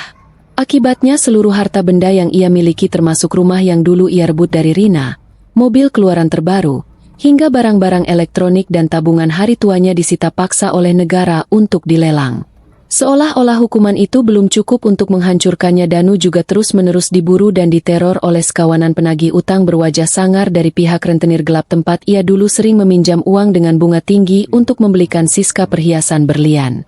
Danu seringkali dipukuli, dihajar hingga babak belur di lorong-lorong gelap dan diancam akan dibunuh jika ia tidak segera melunasi tumpukan utangnya yang semakin hari semakin membengkak tidak terkendali. Karena ketakutan yang luar biasa dan tidak memiliki tempat bernaung lagi, Danu terpaksa melarikan diri dari kehidupan normalnya, Menjadi seorang gelandangan yang hidup berpindah-pindah dari satu prantoko ke bawah jembatan layang yang kumuh dan bau pesing untuk menghindari kejaran para rentenir kejam tersebut. Pakaiannya yang dulu selalu disetrika licin wangi dan bermerek mahal kini telah berubah menjadi kain perca compang-camping yang menghitam karena debu jalanan dan tidak pernah dicuci selama berbulan-bulan. Wajahnya yang dulu selalu ia rawat dengan krim mahal kini dipenuhi oleh cambang yang tidak terurus. Kulitnya terbakar matahari hingga mengelupas. Tubuhnya menjadi sangat kurus kering seperti tengkorak hidup karena kelaparan yang mendera setiap hari, dan tatapan matanya menjadi kosong dipenuhi oleh rasa penyesalan masa lalu yang terus-menerus menyiksa batinnya setiap kali ia mencoba memejamkan mata di malam hari yang sangat dingin.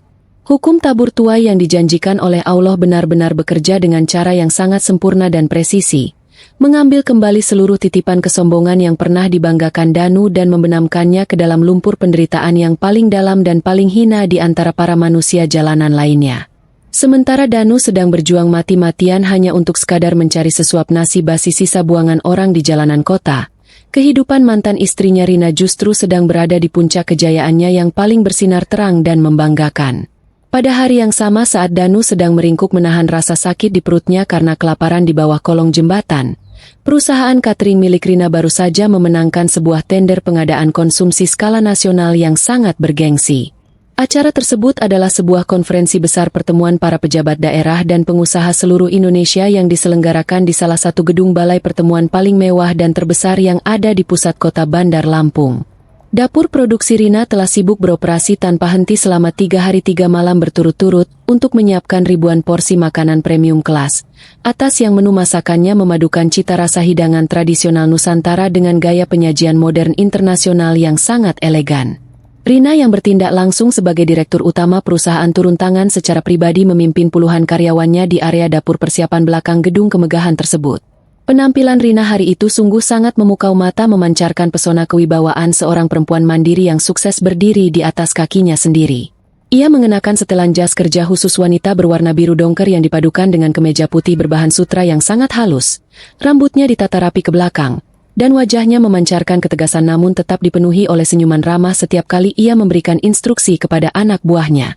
Rina berjalan berkeliling dari satu meja panjang ke meja lainnya dengan langkah yang mantap berwibawa, memeriksa secara detail setiap susunan piring lauk pauk, memastikan suhu pemanas makanan berfungsi dengan sempurna dan memastikan bahwa setiap hiasan ukiran sayuran diletakkan pada posisi yang sangat presisi di atas nampan-nampan perak yang mengkilap. Suasana di area belakang gedung tersebut sangatlah sibuk dan penuh tekanan dengan puluhan pelayan berpakaian seragam hitam putih yang berlalu lalang membawa nampan makanan.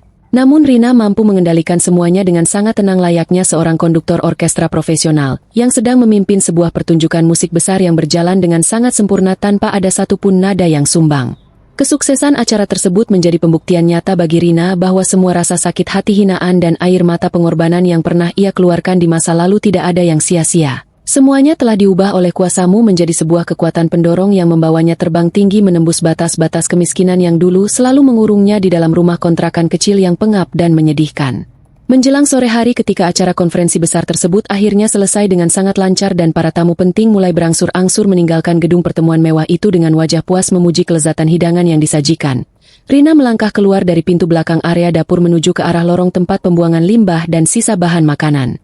Niat awalnya adalah untuk melakukan inspeksi rutin memastikan bahwa seluruh anak buahnya telah membersihkan area pembuangan sampah dengan benar sesuai dengan standar kebersihan perusahaan yang selalu ia terapkan dengan sangat ketat agar tidak menimbulkan bau tidak sedap di area gedung sewaan tersebut. Langit sore itu mulai menurunkan rintik hujan yang cukup rapat membawa hembusan angin dingin yang membuat Rina harus merapatkan kerah jas kerjanya saat ia berdiri di bawah kanopi pelindung hujan.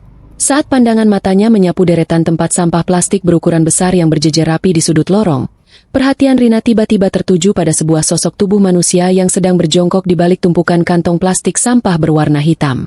Sosok itu terlihat sangat kotor menjijikan mengenakan pakaian yang lebih pantas disebut sebagai kain lap lantai, dengan rambut gondrong yang menggumpal penuh debu dan tubuh kurus kering yang terlihat menggigil hebat menahan dinginnya air hujan.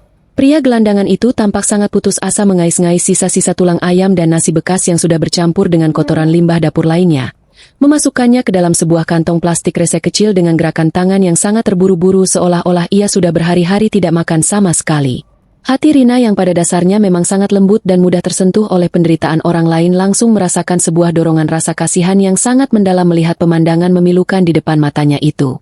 Tanpa berpikir panjang Rina segera memutar badannya memanggil salah satu kepala juru masaknya yang sedang bersiap-siap pulang.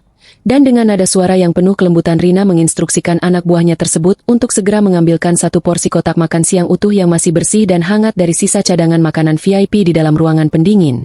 Niatnya murni hanya ingin bersedekah memberikan makanan yang layak bagi pria gelandangan yang sedang kelaparan di tengah hujan tersebut.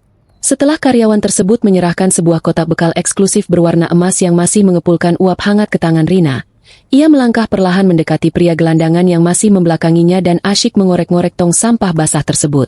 Rina berhenti pada jarak sekitar 2 meter di belakang punggung pria itu agar tidak mengagetkannya.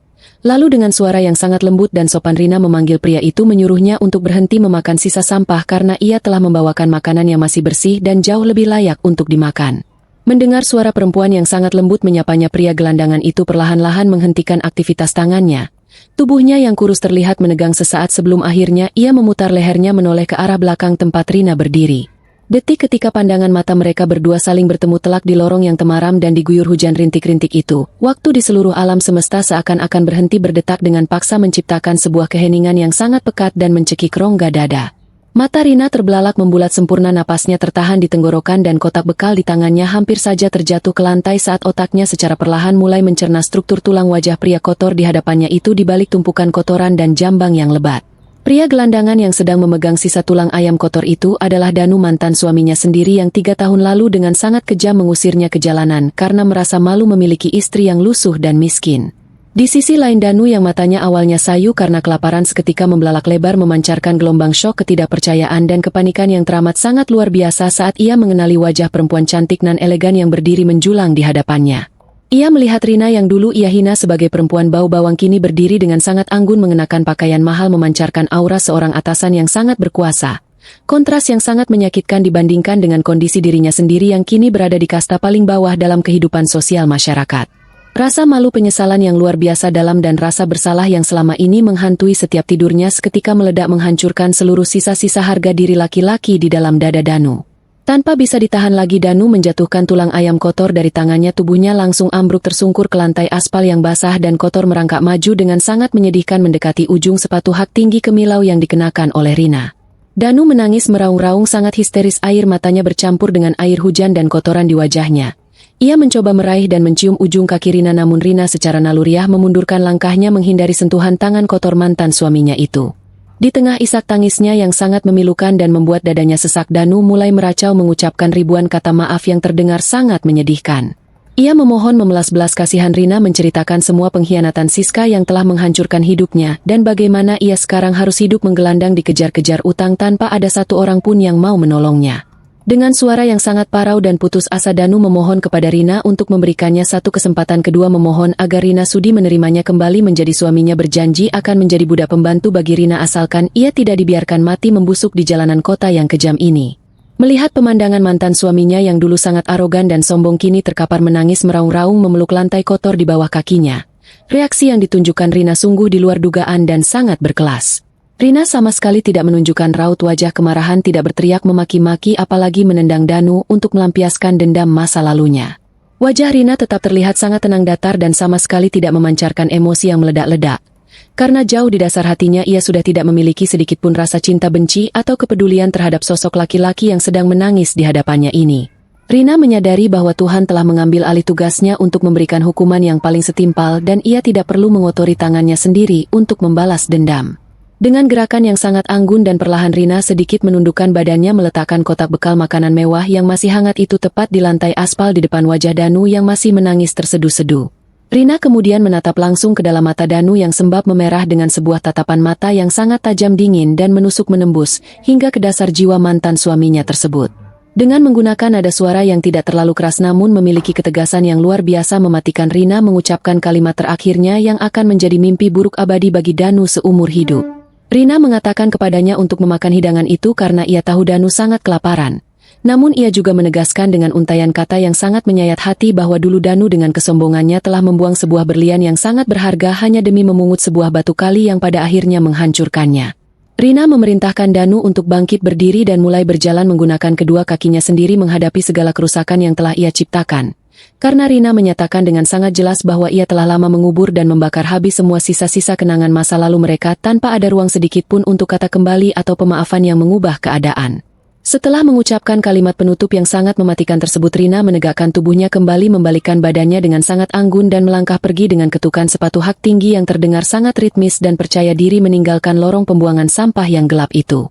Ia berjalan masuk kembali ke dalam gedung pertemuan yang terang benderang hangat dan dipenuhi oleh orang-orang yang menghormatinya sebagai seorang pemimpin sukses, meninggalkan Danu sendirian terpuruk di tanah kotor di bawah guyuran hujan yang semakin deras. Menangis meraung-raung memeluk lututnya meratapi kebodohannya sendiri yang telah menukar sebuah ketulusan cinta sejati dengan kesombongan yang kini menenggelamkannya ke dalam jurang penderitaan yang tidak akan pernah ada jalan keluarnya lagi. Langkah kaki Rina terdengar sangat mantap dan berirama menyusuri lorong panjang yang menghubungkan area belakang gedung menuju ke pelataran parkir tamu istimewa tempat mobil pribadinya sudah menunggu dengan mesin yang menyala. Tidak ada sedikit pun keraguan apalagi niat untuk menoleh ke belakang sekadar melihat nasib mantan suaminya yang masih meratap di tanah basah tersebut. Saat Rina melangkah keluar dari pintu kanopi dan bersiap menembus rintik hujan, seorang petugas keamanan gedung dengan sigap berlari menghampirinya sambil memayungkan sebuah payung hitam berukuran besar, memastikan agar tubuh direktur utama perusahaan catering itu sama sekali tidak terkena tetesan air hujan yang dingin. Sopir pribadi Rina yang melihat majikannya datang segera keluar dari ruang kemudi, membukakan pintu penumpang bagian belakang dengan sangat sopan dan mempersilakan Rina untuk masuk ke dalam kabin mobil yang terasa sangat hangat dan nyaman. Setelah pintu mobil tertutup rapat dan kendaraan mewah itu mulai melaju perlahan meninggalkan kompleks gedung balai pertemuan, Rina menyandarkan punggungnya yang terasa sedikit pegal ke sandaran jok kulit yang empuk. Ia menghela napas panjang, memejamkan kedua matanya sejenak mendengarkan alunan musik instrumental klasik yang mengalun pelan dari pengeras suara mobil. Sopirnya yang melihat raut wajah Rina dari kaca spion tengah bertanya dengan sangat sopan apakah semuanya berjalan lancar dan apakah Rina ingin langsung pulang ke rumah untuk beristirahat. Rina membuka matanya menatap pantulan wajahnya sendiri di kaca jendela mobil yang basah oleh air hujan, lalu menjawab dengan suara yang sangat tenang dan dihiasi oleh senyuman simpul yang paling tulus yang pernah ia tunjukkan selama 3 tahun terakhir. Ia mengatakan bahwa semuanya sudah selesai dengan sangat sempurna dan ia memang ingin segera pulang ke rumah. Di dalam keheningan perjalanan membelah jalanan kota Bandar Lampung malam itu, Rina merasakan sebuah kelegaan yang teramat sangat luar biasa membanjiri seluruh relung hatinya. Beban berat berupa rasa penasaran, rasa sakit hati, dendam masa lalu, dan pertanyaan-pertanyaan tidak terjawab yang selama ini diam-diam bersarang di dasar jiwanya, akhirnya terangkat naik dan terbang menguap tanpa sisa. Pertemuannya dengan Danu barusan bukanlah sebuah momen untuk menyombongkan diri, melainkan sebuah bukti nyata yang dikirimkan oleh Allah untuk menunjukkan kepadanya bahwa keadilan yang sejati itu benar-benar ada dan tidak pernah meleset sedikit pun dari sasarannya. Rina bersyukur karena ia tidak membalas kejahatan dengan kejahatan. Ia memilih untuk fokus memperbaiki kualitas dirinya sendiri, bekerja keras siang dan malam dan membiarkan tangan takdir MU yang bekerja memberikan hukuman yang paling pantas bagi orang yang telah menzaliminya. Rina menyadari bahwa memaafkan tidak selalu berarti harus kembali menerima orang yang telah menghancurkan kita, melainkan sebuah proses melepaskan ikatan emosi negatif, agar kita bisa berjalan maju menuju masa depan yang jauh lebih cerah tanpa membawa beban masa lalu yang beracun. Malam itu Rina pulang ke rumahnya dengan jiwa yang sepenuhnya baru, siap menyambut lembaran hari esok dengan kebahagiaan yang sejati tanpa ada lagi bayang-bayang kelam pengkhianatan yang mengikutinya. Sementara itu di lorong pembuangan sampah yang semakin gelap dan dingin, Danu masih meringkuk di atas aspal yang basah meratapi nasibnya yang sangat menyedihkan. Suara mesin mobil Rina yang perlahan menjauh menghilang ditelan suara hujan seakan menjadi paku terakhir yang menutup peti mati harapannya untuk bisa kembali menjalani kehidupan yang normal. Danu menatap kosong ke arah kotak bekal makanan mewah berwarna emas yang diletakkan Rina tepat di depan ujung kakinya. Tangannya yang bergetar hebat, kotor dan dipenuhi oleh kudis, perlahan-lahan terulur membuka tutup kotak makanan tersebut. Seketika aroma harum masakan yang sangat familiar menyeruak masuk ke dalam rongga hidungnya, menyapa saraf-saraf ingatannya dengan sangat kejam. Di dalam kotak itu tersusun rapi nasi putih hangat dengan lauk ayam, bumbu rempah, telur dadar iris, dan sambal teri kacang, sebuah menu masakan yang dulunya setiap subuh selalu disiapkan oleh Rina untuknya saat mereka masih tinggal di rumah kontrakan yang sempit. Saat Danu mencomot sedikit nasi beserta lauknya dengan menggunakan tangan kosong lalu memasukkannya ke dalam mulut, rasa lezat dari bumbu masakan itu seketika meledakkan seluruh kenangan indah masa lalunya bersama Rina.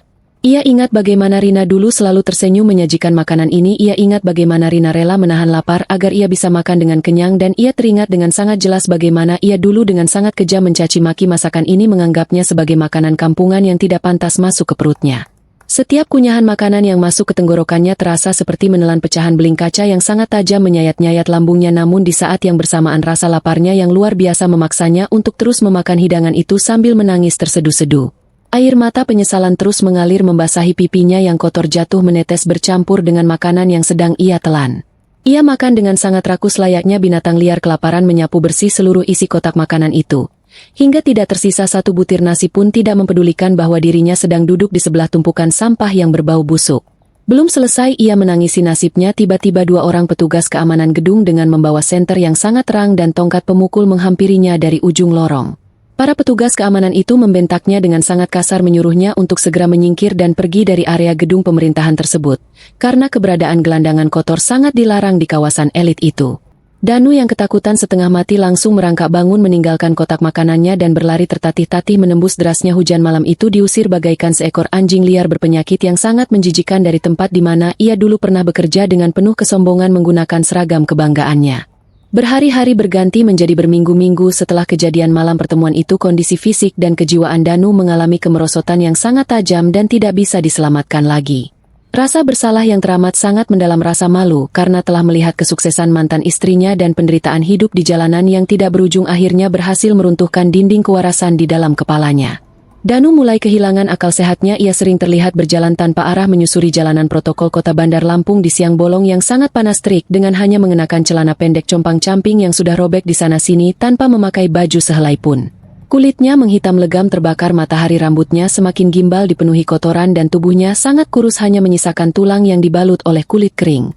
Hal yang paling mengerikan dari hilangnya kewarasan Danu adalah ilusi dan halusinasi yang terus-menerus menyiksanya setiap waktu. Setiap kali ia melihat ada rombongan pegawai negeri sipil berseragam coklat keki yang kebetulan sedang melintas atau makan siang di warung pinggir jalan, Danu akan tiba-tiba berlari mendekati mereka melakukan gerakan hormat bendera yang sangat kaku lalu mengoceh sendiri dengan suara keras mengatakan bahwa ia adalah atasan mereka dan menyuruh mereka untuk menyiapkan ruang rapat. Orang-orang yang melihatnya tentu saja merasa sangat ketakutan dan jijik lalu segera mengusirnya dengan melemparinya menggunakan botol air mineral kosong atau sisa makanan. Di malam hari ia sering terlihat duduk termenung di depan pintu gerbang instansi pemerintahan tempat ia dulu bekerja mengelus-ngelus pagar besi yang dingin sambil menggumamkan nama Rina, berkali-kali meminta maaf kepada angin malam dan memohon agar Rina membawakannya seragam dinasnya yang baru agar ia bisa kembali bekerja esok hari. Tidak ada satupun sanak saudaranya yang mau datang mencarinya apalagi mengurusnya karena Danu sejak dulu sudah memutuskan tali silaturahmi dengan keluarganya di kampung demi mengejar status sosial dan gengsi di kota. Danu benar-benar menjadi pesakitan jalanan yang sangat menyedihkan, sebuah monumen hidup yang berjalan memamerkan hasil akhir dari sebuah pengkhianatan dan kesombongan yang melampaui batas kewajaran. Tidak ada yang tahu pasti sampai kapan Danu akan terus berkeliaran di jalanan dengan kondisi gila seperti itu, namun satu hal yang pasti, hukuman batin yang ia jalani ini jauh lebih berat dan lebih menyakitkan daripada hukuman penjara sekalipun karena ia harus hidup dengan memori penyesalan yang membakar otaknya setiap hari tanpa pernah bisa diulang atau diperbaiki lagi. Berbanding terbalik 180 derajat dengan kehidupan mantan suaminya yang hancur lebur tanpa sisa, Rina justru semakin melesat jauh melebarkan sayap kesuksesannya di dunia bisnis maupun di bidang sosial kemanusiaan. Beberapa bulan setelah memenangkan tender besar tersebut, Rina memutuskan untuk menggunakan sebagian besar keuntungan dari perusahaannya untuk membeli sebuah lahan yang cukup luas di daerah pinggiran kota yang suasananya masih asri dan tenang. Di atas lahan tersebut Rina tidak membangun rumah mewah yang baru untuk kesenangannya sendiri, melainkan ia mendirikan sebuah yayasan panti asuhan dan balai pelatihan keterampilan khusus untuk menampung para perempuan korban kekerasan dalam rumah tangga dan para istri yang ditelantarkan oleh suami mereka, sama seperti apa yang pernah ia alami dahulu.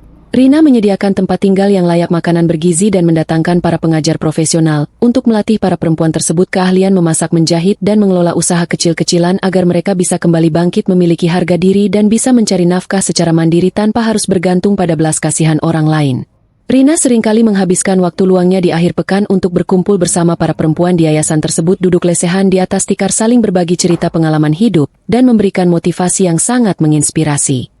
Ia selalu menekankan kepada mereka bahwa menjadi perempuan yang dibuang bukanlah akhir dari segalanya, melainkan sebuah titik awal yang diberikan oleh Allah, agar perempuan bisa menyadari potensi dan kekuatan sejati yang ada di dalam dirinya. Pemandangan Rina yang sedang tertawa lepas dikelilingi oleh anak-anak panti asuhan yang menyayanginya dan para perempuan yang sangat menghormatinya menjadi bukti nyata bahwa kebahagiaan sejati sama sekali tidak dinilai dari seberapa besar jabatan yang kita miliki atau seberapa mahal pakaian seragam yang kita kenakan, melainkan dari seberapa besar manfaat dan kebaikan yang bisa kita berikan untuk mengangkat derajat orang-orang di sekitar kita. Rina pada akhirnya berhasil membalikkan seluruh kutukan dan rasa sakit hatinya menjadi sebuah ladang pahala dan kebahagiaan yang tidak akan pernah putus mengalir, memberikannya sebuah kedamaian batin yang tidak ternilai harganya.